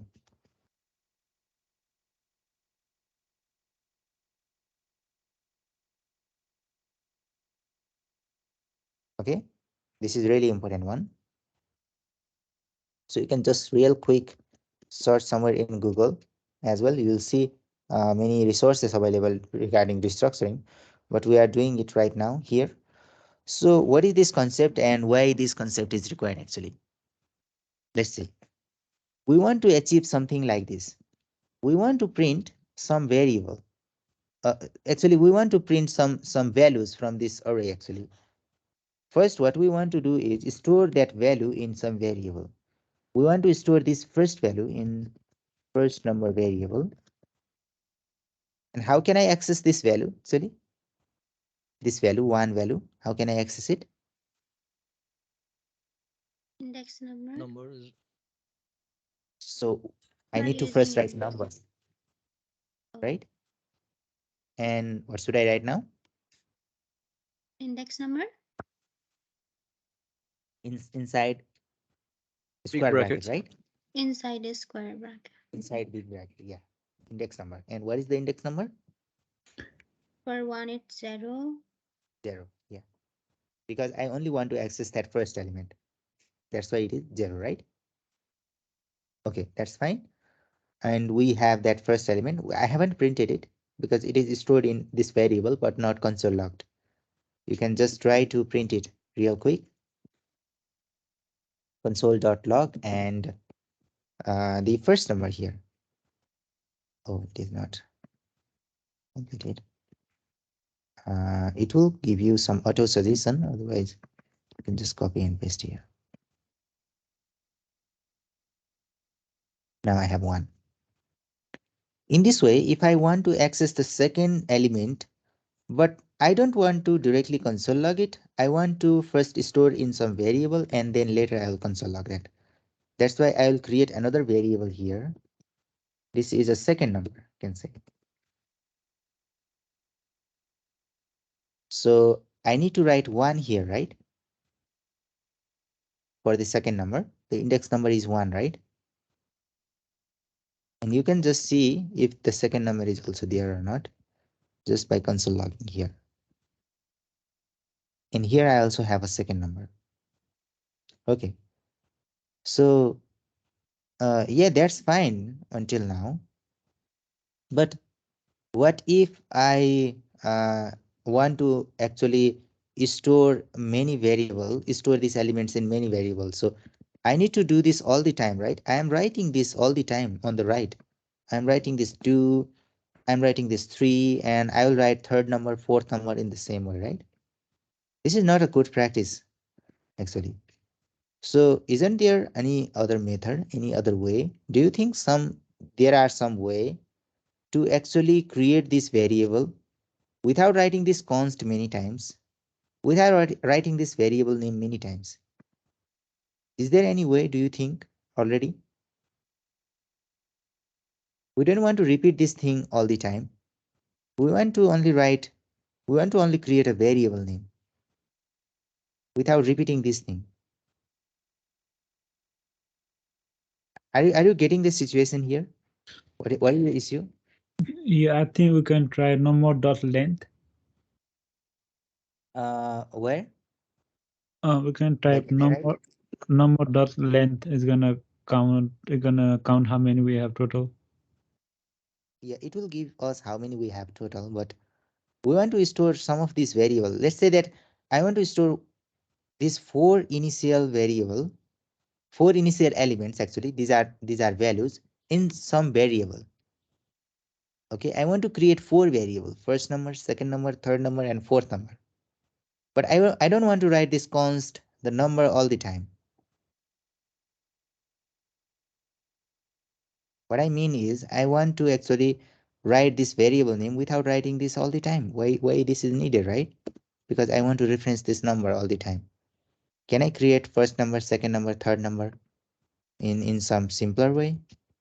Numbers.length will only give you the length, right? But what we are doing is the different thing. We are storing these elements in different variables.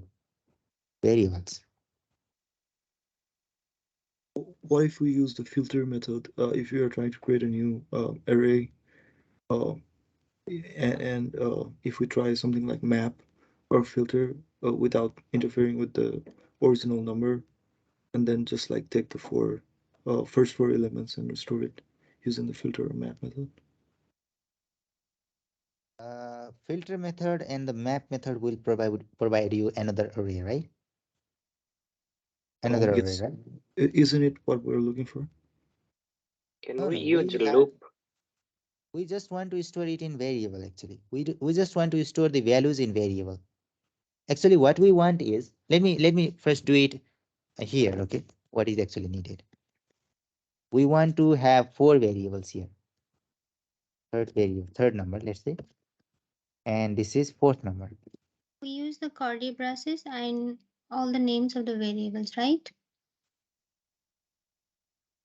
Something like that. Yeah, yeah, something like that. We use a big bracket, first number, comma, second number, comma, third number, like Yeah, this.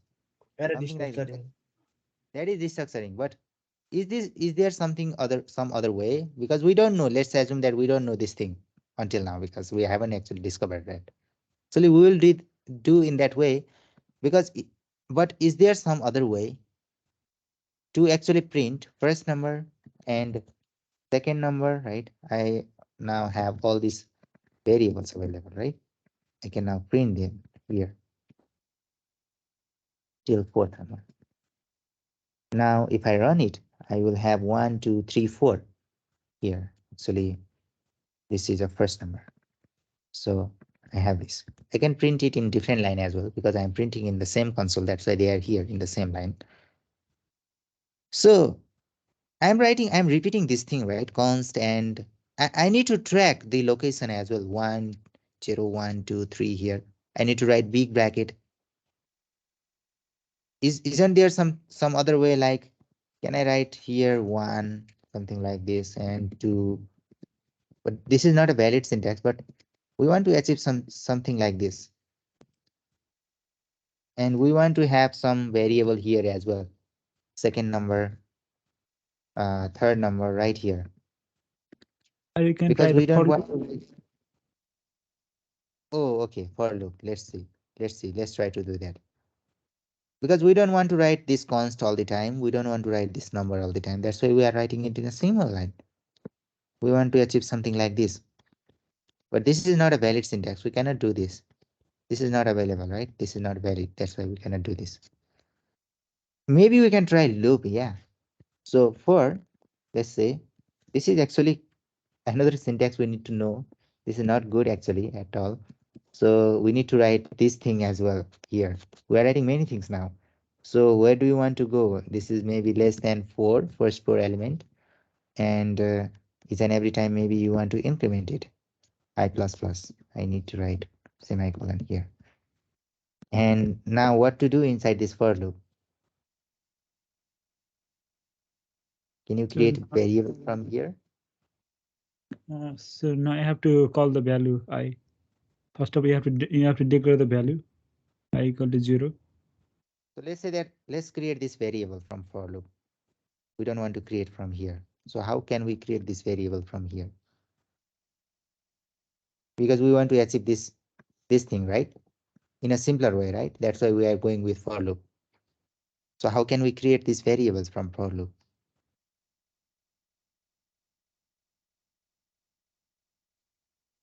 Right? We cannot do that, right? Maybe it is slightly difficult, slightly complex. That's why better not to use this one as well.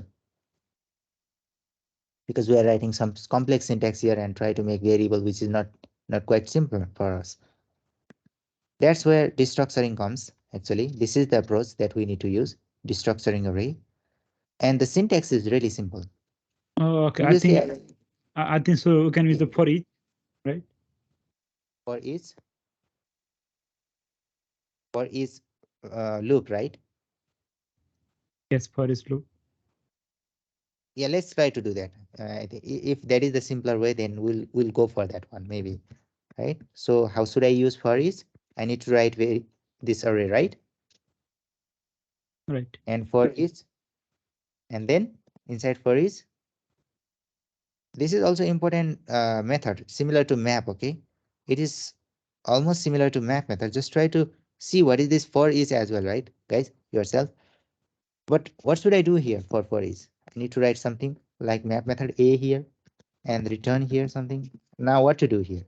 How can I create variable inside a loop? We reach in similar condition.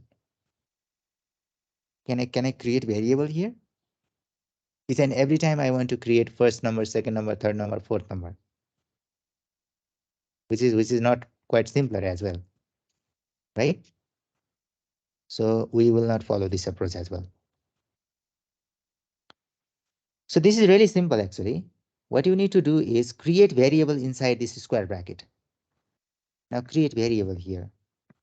First number, second number. Now how many variable we want? 4 variable. We are creating 4 variable inside a square bracket. We're writing directly the name. We don't have to write 4 const, just write a single const here.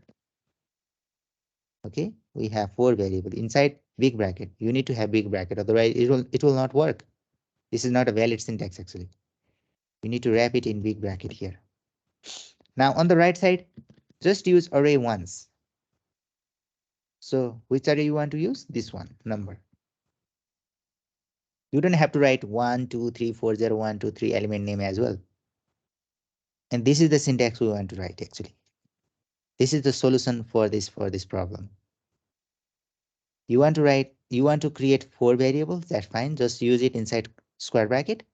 On the right, just reference the array. Which array you want to use? We want to use this numbers array. That's why we wrote it only once. On the left, we wrote const only once as well. Now we are writing variable name here.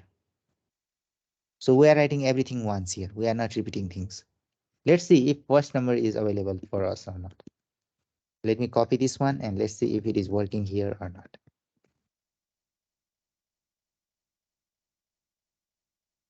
It is working, right? It's working.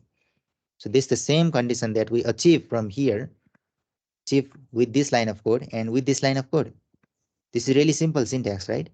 And this is called destructuring. So this was introduced in 2015 in modern JavaScript in ES6 actually. Previously, before 2015, it was not available.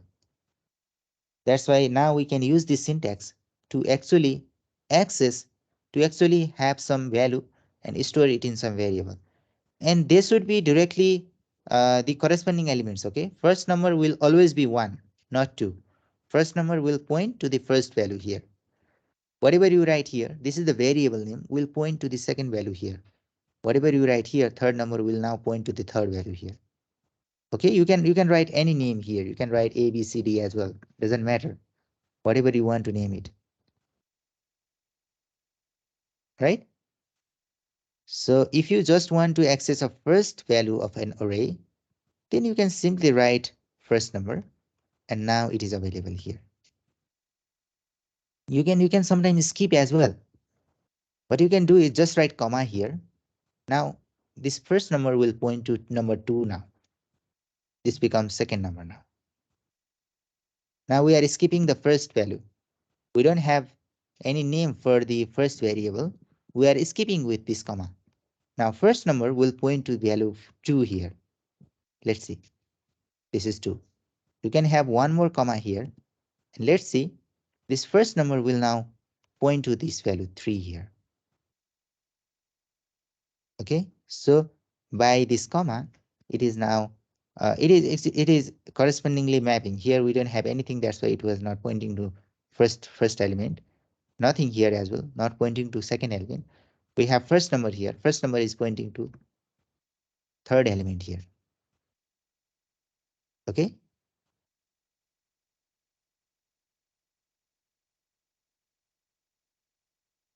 Is it difficult to understand, guys? What we are doing here?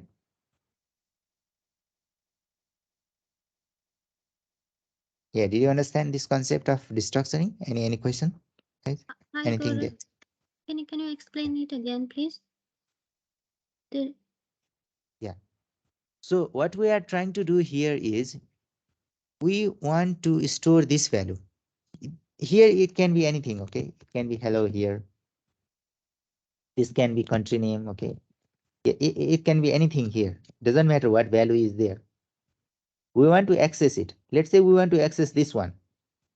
And actually we want to store it in a country variable. Without destructuring, what you can do is you can write const and write country name equals numbers. Currently we have numbers array actually. And what should I write here in this big bracket? I want to access that Nepal. Then what should I write here? 1. The element number 1. Yeah. This is the one way. We can do in this with this way as well. Okay, we haven't printed this. Quickly do that. Country name.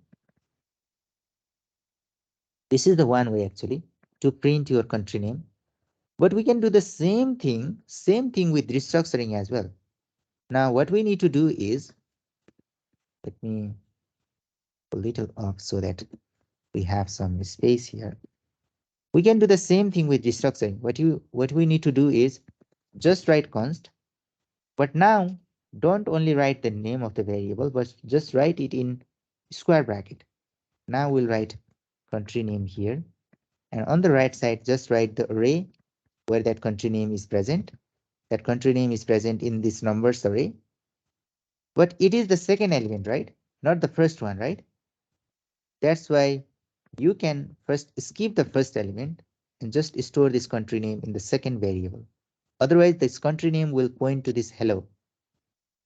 Okay, if you print this country name here, then it will point to this hello here. But if you actually skip this first element, then it will point to this Nepal here. Okay, we are doing the same thing here with this different syntax. And whatever you are writing here is called destructuring syntax. This large bracket here on the left is destructuring syntax. Okay, we are destructuring arrays here. On the right side we have arrays, that's why we are destructuring arrays here. Okay, is this fine?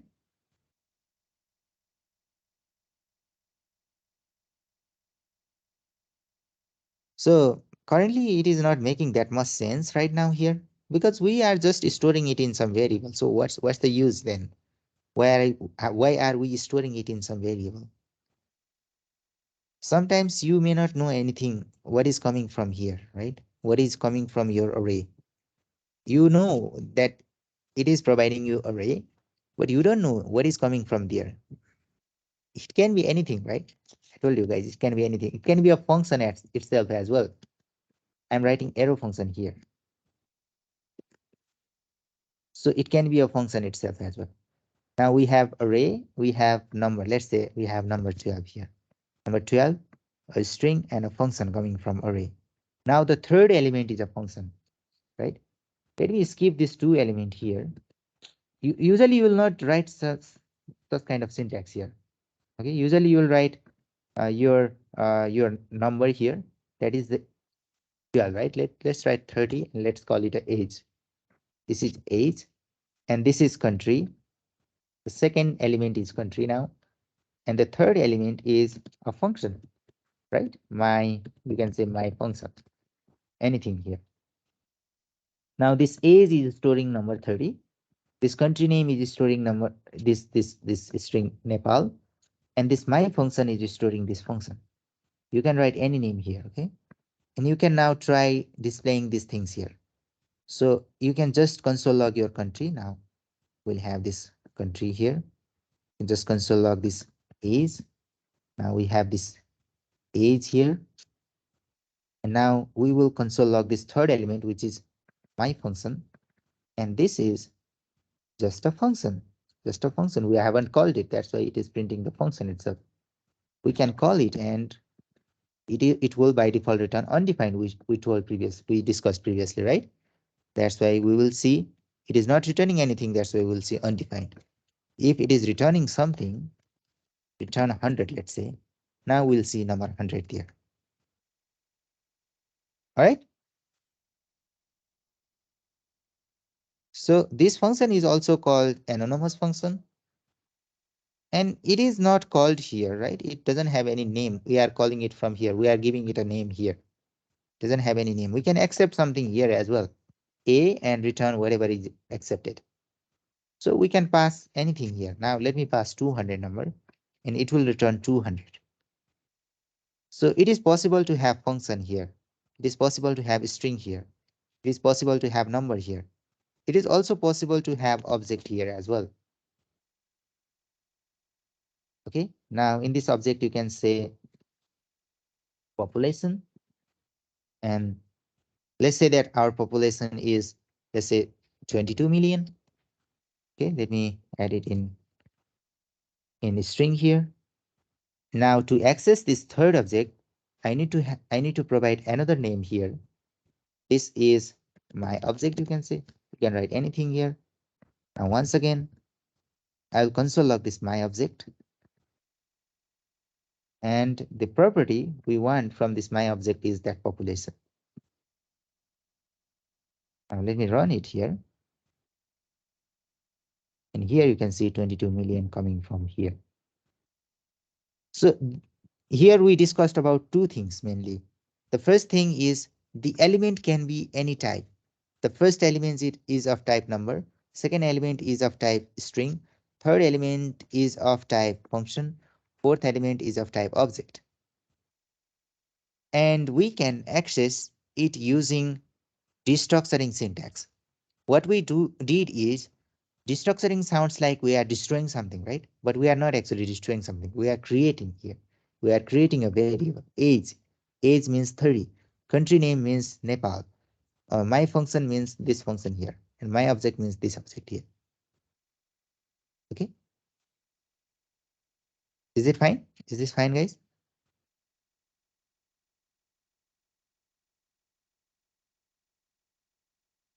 So what will happen if I write comma here? What will happen if I have one comma here? Now, will it work now? What will be age now? What will be the value of age? Can you tell me? Nepal. Age. It will be Nepal, right? Why? Because we skipped the first element. We skipped this number 30. That's why it will be Nepal. Now this will not work. These two will not work, but this is now Nepal. Right? This is restructuring, and we will use this restructuring when we discuss about state in React. In React, let's see. In React, what we will do is we'll write something like this, okay? You don't have to worry about this right now. We'll write import something like use state from React. This is like straight in React, but don't worry about it. Right now, we are not uh, trying to discuss it. I'm just showing you example where we will use that destructuring, okay? And what we will do is just call this function. This is the function actually. And what are we getting from this function? We will store it in two variables. We'll write state and set state. So what are we doing here? We are destructuring whatever is coming from here on the right. From the right, we'll get two things. One is stored in this state variable, and another one is stored in this set state variable. Okay, this is the syntax we'll use later, but this is actually restructuring what we are doing there. All right, guys. Is there some confusion with destructuring syntax that we are doing here?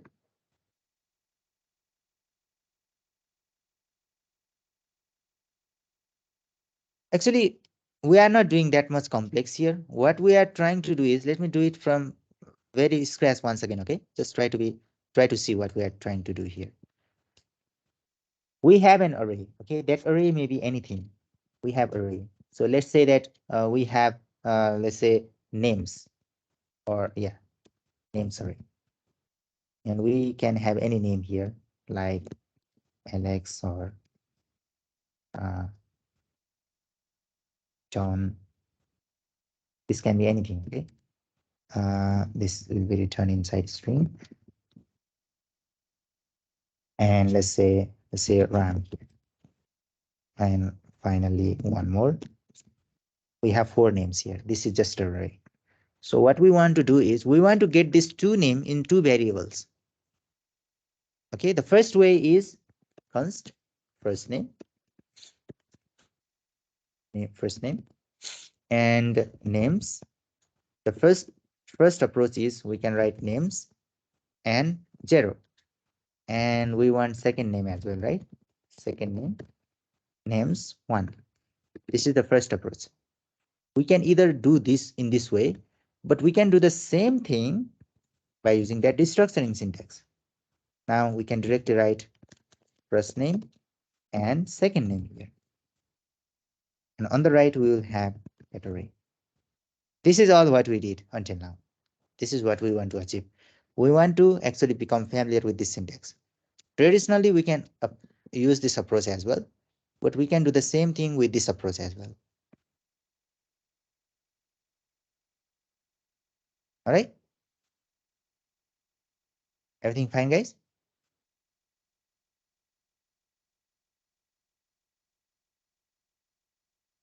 We are trying to use array in simpler way. Actually, we will deal much of the time mostly with array, and that's why we are trying to use array in a simpler way. So, do you have some question until now? Anyone? I think you are feeling some difficulties and not asking to me, so not responding anything to me. So, is it feeling some complexities, or are you getting it, guys? I don't know your I'm condition currently. understanding it. Yes. Yeah, yeah. Thank you. If you just have some questions, just let me know. Okay. Sometimes you want to ask, but you are not asking. So I think if you ask anything to me, then it will be easier for me to actually explain a little bit more. Okay, so because this is completely a new programming language, that's why I understand that uh, this will be slightly difficult to understand if you do not have any uh, familiar or previously if you haven't actually explored programming concepts. So just let me know, okay, if you are feeling any difficulties. So now we want to achieve another situation here. With array, what we want to do is, this is one problem. Previously, we need to do manual things, and we are now doing it in some simpler syntax. We are storing values in some variables here. That's all. Now, another thing is, how can we actually print all of these elements? Okay, all of these elements. How can we get these elements out of that array? Is there any way to get these elements out of this array and print it in console? What we want to do is achieve this situation here now. Names 0. Now the first element is now taken out of this array and printed. We can print similarly other elements as well. Names 1 in this way, right? Names 2. And we have now taken all of these elements out and printed on the console. Now if you run this, you will see all the names are taken out of this array and printed here. But can you see the repetition here? Names return all the time, square bracket all the time, repeated, right? The repetition is not good in programming actually. So is there, what do you think? Is there another approach to print these elements directly on the console without writing this name all the time? Using loops. Using loops, okay. That may be the solution. Let's see. You can write something like this, right? For loop. I told you that instead of using for loop, it is better to use for each or map. These are actually the modern JavaScript syntaxes, but map is not for this purpose.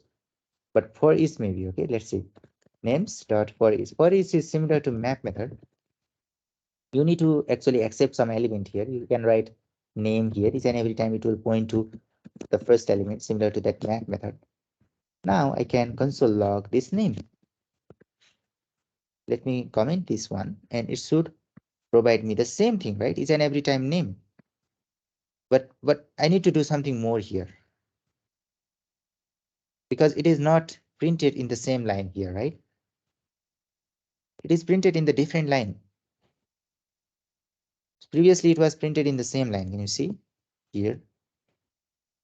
We are directly accessing this element. So guys, using loop is not also good in programming if you can do it in simpler way. I think it's Because spread loop operator. means, yeah, that is what we want to do.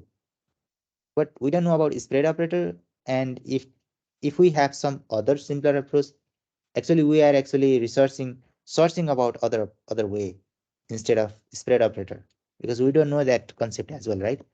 Because previously before 2015 spread operator was also not there. So is there any other way to directly console log? Can you Or do, try console log and the curly and call inside curly there is names. It's gonna come up. no, All right. inside curly brace it will create object if you write curly brace there. Uh,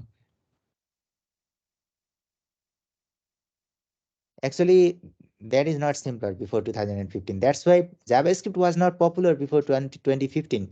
If you see the history, JavaScript was not that much popular before 2015 because these kind of things were slightly difficult to do there. That's why we need to do in this way. We don't have any other alternative there. That's why if we want to do the same thing, we can now use spread operator, which was available in 2015 actually. Okay, now we can do, it's really simple actually, guys. You need to write console log names, which array we want to use, names array. Now you'll use 3 dot before here. This is called spread operator actually. Now the name also actually provide us some hint. It will spread out our elements or values from that array. It will take all these elements out of this array, all these values out of this array. Now let me run it. The line here and this line will provide us the same result. That's why it is printed twice. If you comment this one, the output coming from this line is also the same. And this is called spread operator. Really, really important operator actually. This is really handy, right? The three dot here is called spread operator. Okay, it is, you can say it is removing these big brackets, isn't it? It is removing these big brackets and taking those values out of this array. Okay, eventually we are actually achieving the same situation with this line of code.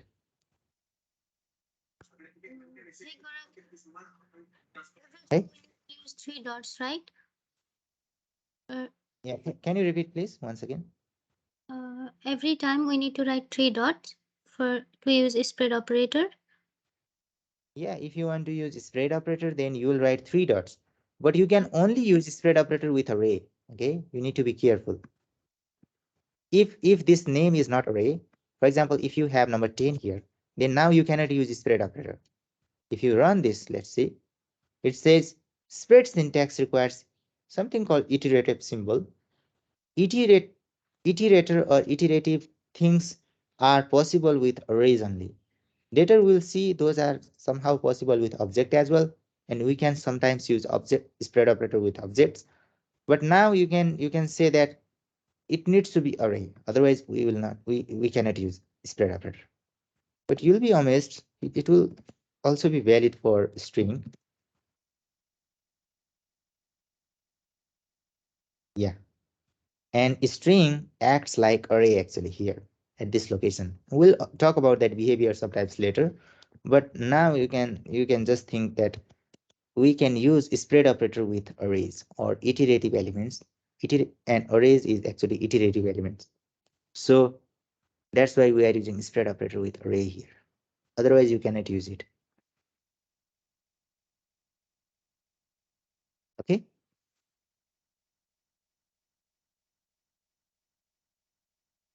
So now there is one last operator which is now slightly confusing. Same syntax actually, but used with destructuring.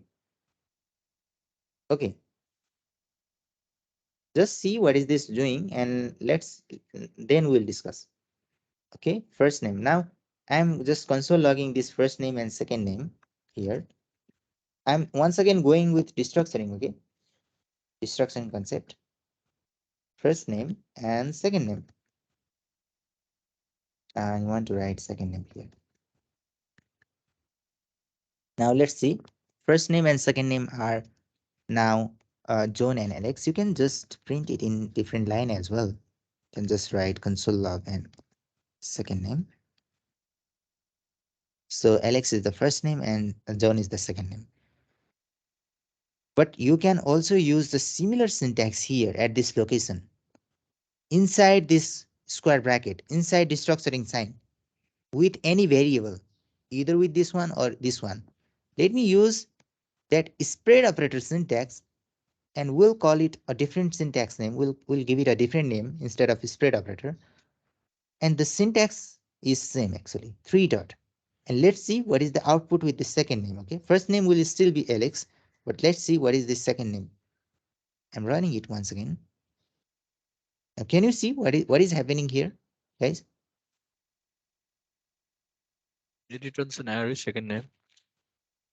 Array second name, and what is the value? Value inside. Yeah, inside that array we have value. We have only three elements, right? But in the original array we have four. Yeah. I think rest Uh, of them. Yeah, what was that?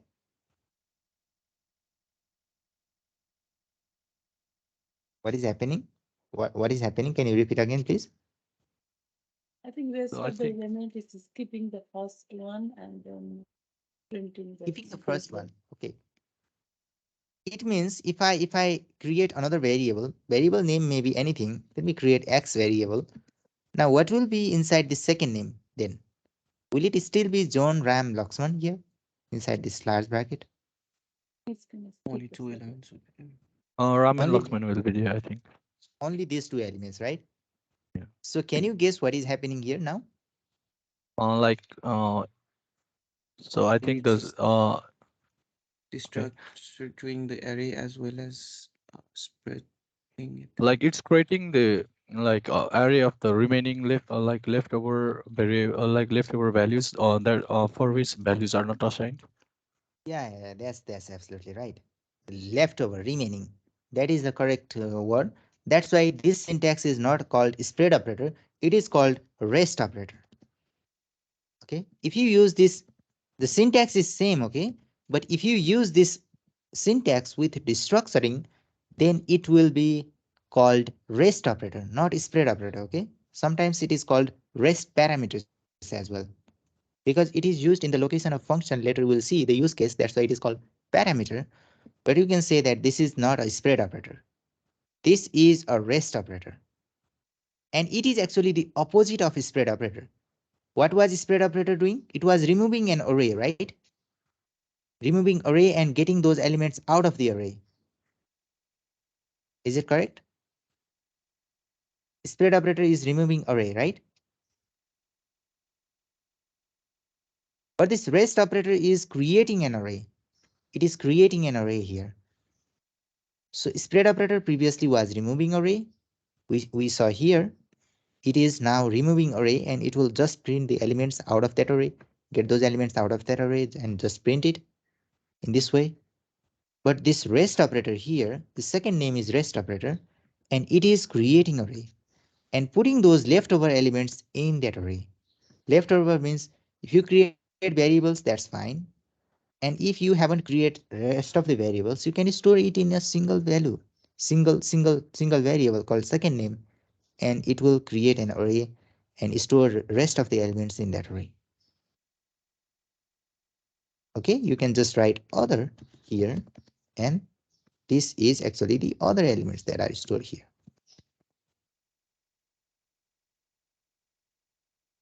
Okay, these three syntax are really important syntax in modern JavaScript: spread operator, rest operator, and destructuring. Right, guys? Did you understand these three properly?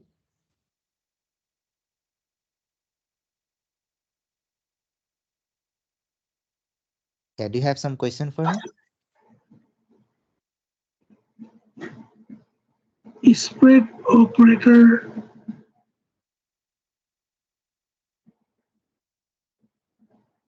Yeah, spread operator means just getting your elements. We have these much elements inside array, right? It is getting Yeah. those elements out. Okay, All of it it. is spreading those elements. You can say you have something in something in your you can say in your bottle or somewhere. This is just comparing the situation in the real life. Okay, something is compactly packed in the bottle or somewhere. Okay, you want to get it out, you want to spread it. Okay, you want to get that thing out of that bottle, then you will get it, you will take it out, right? Similarly, we have something inside array here, and we want to get everything inside array out. Then we'll use spread operator, and we'll actually we'll use spread operator, we'll take everything from that array out. I mean, print in console, take it out and print in console. Yeah, currently we are printing, but later we'll see the Yeah. use case actually. Yeah.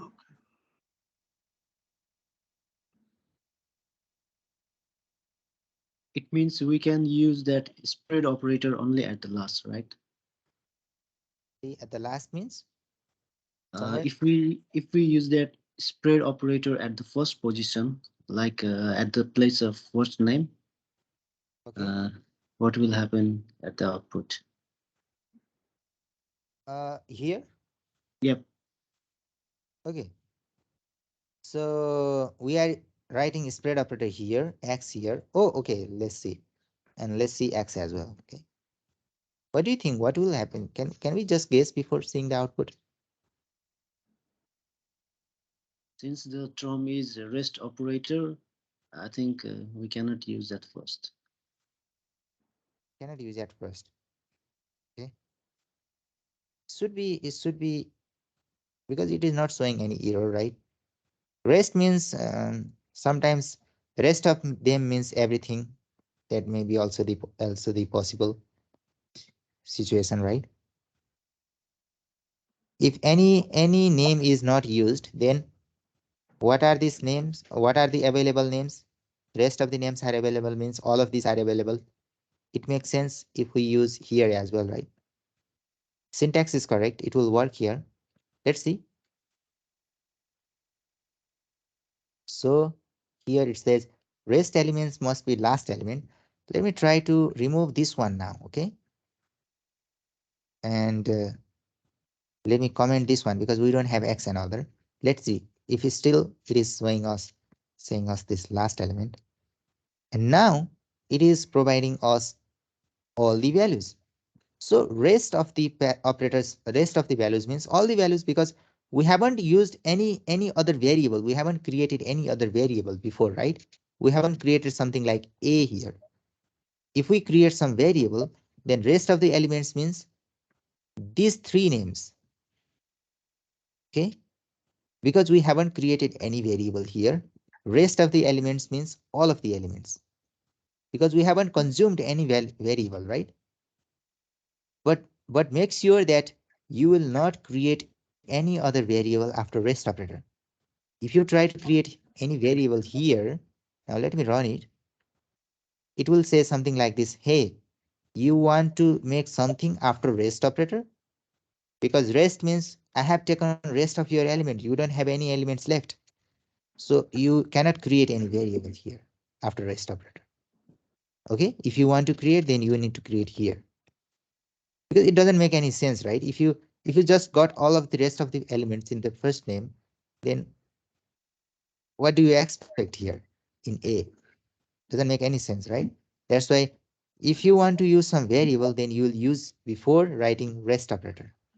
That's why you can write rest operator without using any variable as well at first as well. Okay,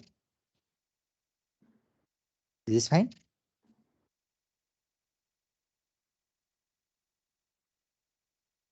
So you may find that this is slightly confusing, but this is really simple things in JavaScript.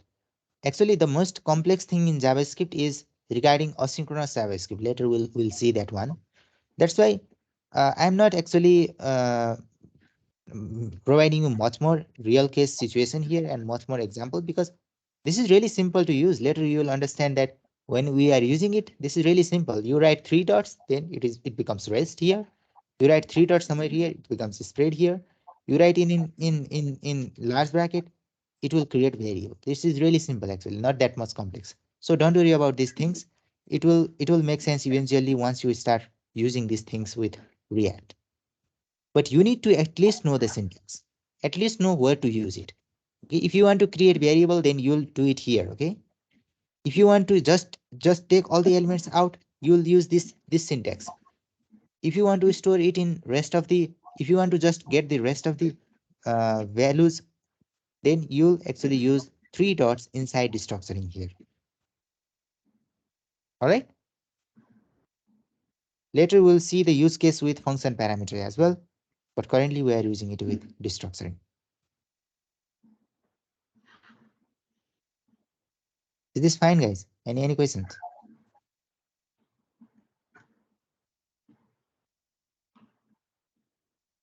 So let me provide you a real quick example so that we can understand some of the things real quick here. So let's say that we have a same function, add function, one more time, A and B. It is accepting this A and B. Now it is return A plus B.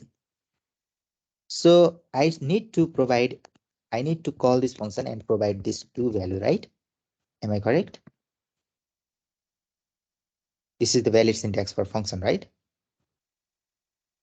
So let's say that I want to do something like I already have these values coming in array, okay? So I already have this value. So values, I need to add these values. This can be different. I already have these values in array 10, 20. So now Since I already have these values, doesn't make sense. I don't need to write here 10, 20, right? It may change later. This can be 20, 30. Now I need to write 20, 30 here. This is not good, right? I just want to dynamically access these values here. These values here. So can you guess how can I achieve this? I just want to get these values out of that array. So what should I do here?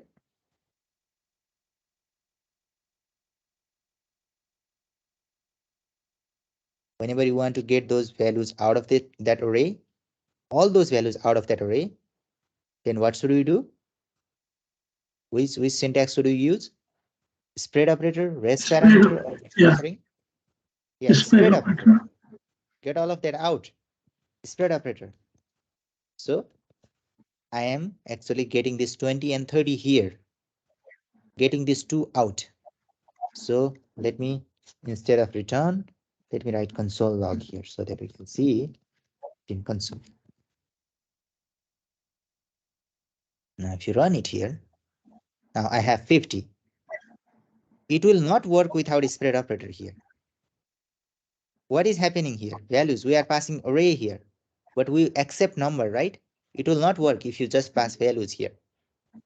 It says 20, 30 undefined, something like that. But if you just write this 3 dot here, this is just a magic of that 3 dot. It is spreading those things. Spreading means taking those out first. Okay. So if you spread want only. Yeah. I thought spread only works for console log. No, that was just really simple example to just help you to visualize what is coming out of that thing in console. In real life, we will not use console anymore actually. We'll need to implement it, right? So console log what means would happen if we have just to like see the three of output in the console here. Console log means this is just a function to see output here. Nothing more, okay? In real life, we'll not use console log. In real life, we'll need to print this in the real screen, isn't it? You'll need to see here. You'll need to see assignment here, right? Not in the console. Do you use console? We never use console, right? We'll not see assignment here. If you want to access it, you will see on the screen. Real user doesn't know about the console, right? So that's why we as a developer want to visualize something. That's why we sometimes print in the console, but we will later implement in the real screen actually. That's why we are using it with add function here. This is a use case of a spread operator. And what you can also do is, let's say that we want to create another function, and it will actually give you an array. Okay, so you can say any name here. It will provide you array. So this is a function. It will give you array. So I just want to console log my array here. I want to get that array from here. Okay. So I have now I don't have that array. What I have is a function, and I can pass values 1, 2, 3, 4, 5. So what will happen here, guys? I am calling this function, passing this 5 value, and will this 5 value be printed on the console as an array? Or what will happen here? This is the situation we have. We are passing 1, 2, 3, 4, 5 elements here, 5 values. But how many values this function is accepting? Just one. Just one, yeah, just one. It will only accept the first value, 1. Then only it will print this 1 on the console. Let's see. Here, it is only accepting 1. It is only printing 1 on the console, right? So, but we want to actually print all of them. All of them inside array, or all of these elements, at least here. It is only accepting one element. This is also another use case for another operator. Use spread operator. Spread operator where? On which line? Like, in my array. Yeah, somewhere here, but the situation is we want to accept all of this, not only one. We want to accept all of this. That's why what you can say that, hey, just accept all of these things from here and put this in an array. And that is not spread, that is a rest operator, right? Rest operator means it will accept and put all of this in an array. That's why it is also called rest parameter, because this is used in the location of parameter here. Right here. This is the location of parameter, right? So we use this 3 dot. Let's see what is the output now. Now we have all of these things that we passed here in an array because it created an array. But let's say that we don't want that array. We just want these 5 elements taken and printed, not an array. So you can say that now I can say elements here. Now if I write elements here, still it is an array. It is still an array of those 5 elements. But how can I remove this array? I just want those elements now in the console. You want to remove it? Yeah, I want to remove this array now. I want to get all those elements out of that array. Use the spread operator. Use the spread operator, yeah. Now use the spread operator here. Now these two are cancelling the effect. Rest, spread. Cancel the effect, and whatever we pass, we will get the same thing. Let's see. Can you print it? Yeah, we have 1, 2, 3, 4, 5 without an array now. Oh, okay. So this is the real use case actually. So where did you use rest and where did you use? Yeah.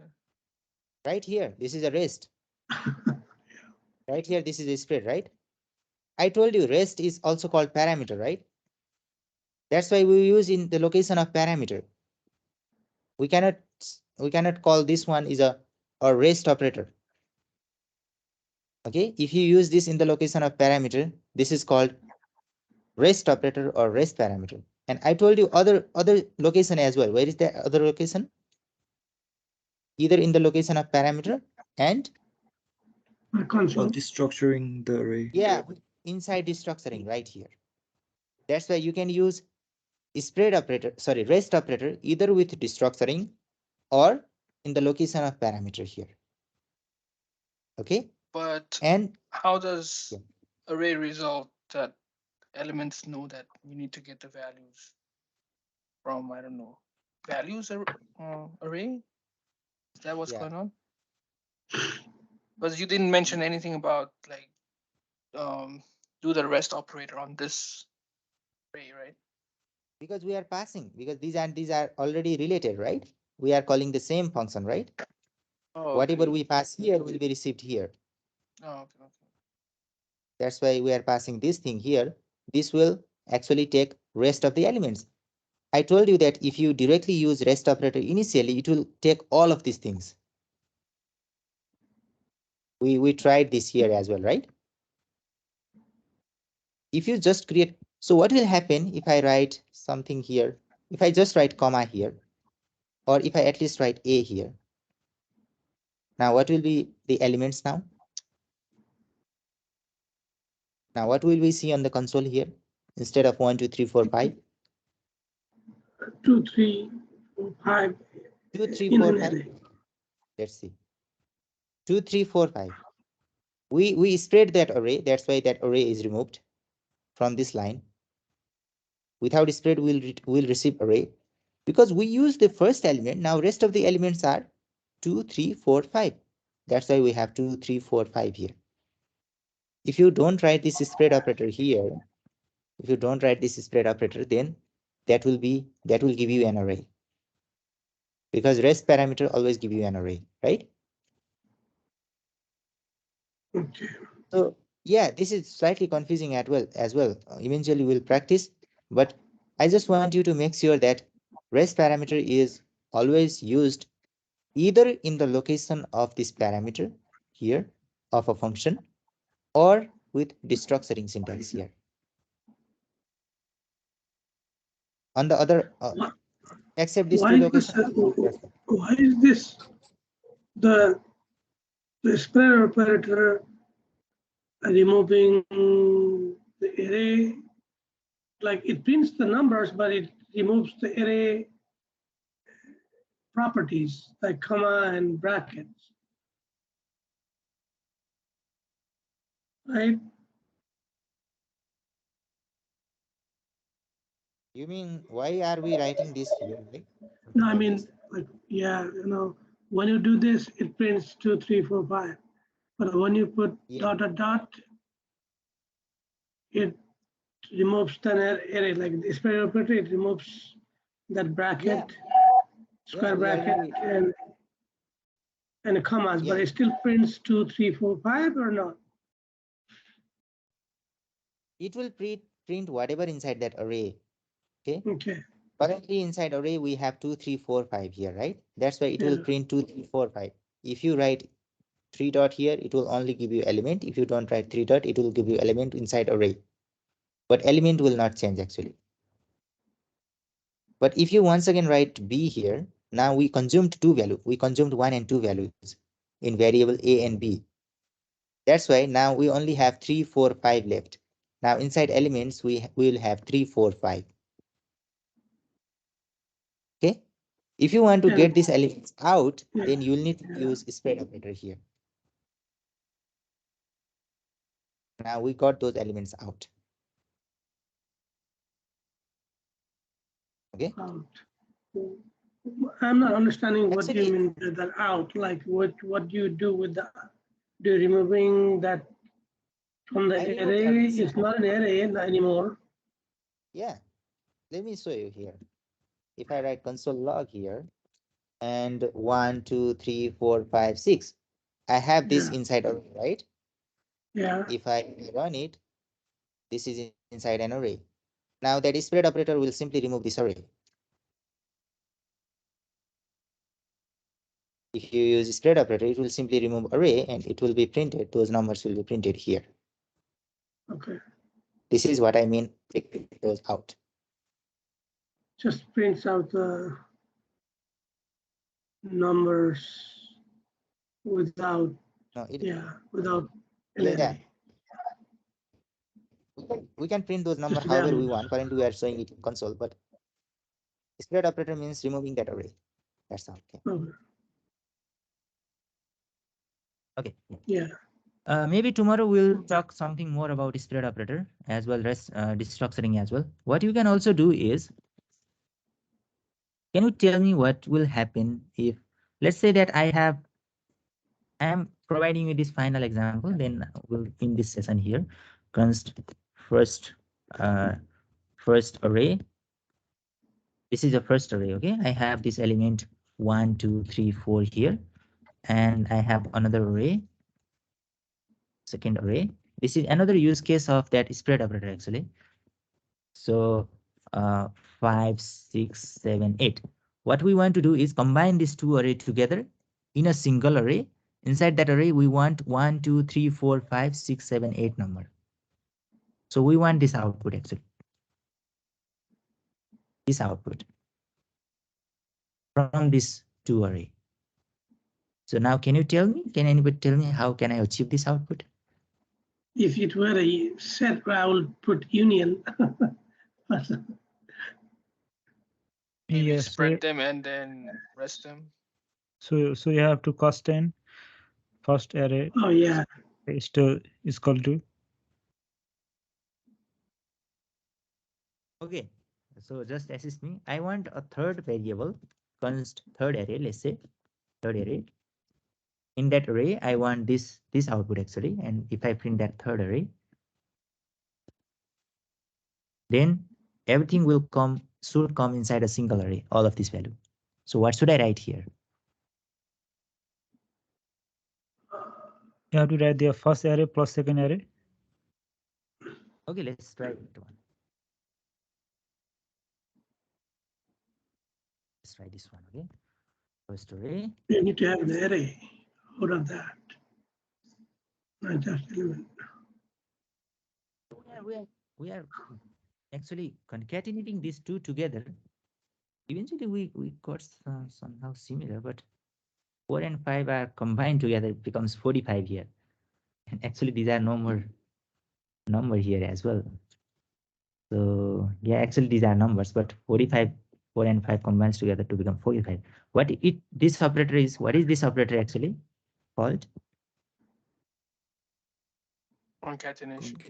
It's a concatenation operator. Yeah, that's right. That's right.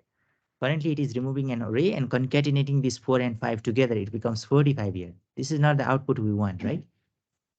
We want another output, third array. We want output like 1, 2, 3, 4, 5, 6, 7, 8, and this should be inside array actually. We want that output. So we have to put it inside the braces, the big bracket, and then instead of like concatenating it, we just separated it by commas, and then in front of the arrays we'll write the spread operator. Oh yeah, that's what we'll do. So first spread those out. First get these elements out, right? First array out. We want to get this element out. Writing 3 dot and first array. We actually got all of these elements out. And once again, we want to write comma and let's get these elements as well, out as well. Just write 3 dot and second. Now we want to store the value because there are multiple values now. We cannot store multiple values in a single variable. That's why we want to store this in an array now. Now third array will hold all of these elements from first array and second array. Want to see? Let's run it. Now we have this third array which contains all of these elements from first and the second array. Actually, we copied all the first and second arrays to make a third array, and third array contains all the elements of first and second array. Okay, this is another use case. Without this 3 dot, this is not possible. This will actually become array as well. 2 array inside a single array. Now this is not working, right? We need to have this 3 dot here. Okay. No other ways to do it. Not that this much simple actually. We can do, we can use loop. We can actually store it in third variable, push each and every time, but that is slightly not good approach, right? That will actually slightly a longer way and a complex way. Okay. All right. Thank you. Alright guys, so I want you to actually explore this as well on your own end. Just watch this video one more time. Actually, many things are covered here, and tomorrow we will actually talk more things like optional chaining, knowledge coalescing operators, short circuiting, those things as well in JavaScript, and then we'll move to React. Okay. Okay, guys, do you want to ask me something? All right. Thank you. All right, then I'll end this session here for today. So I'll meet you tomorrow. So thank you everyone for joining. Have a good day. Hi, Good night. Gaurav. I need your help. Thank you, Gaurav. Just send me a message, okay? If you need my help, then I'll connect you with you. Thank you, Gaurav. No, I think I need to share my screen with you. Yeah, I understand.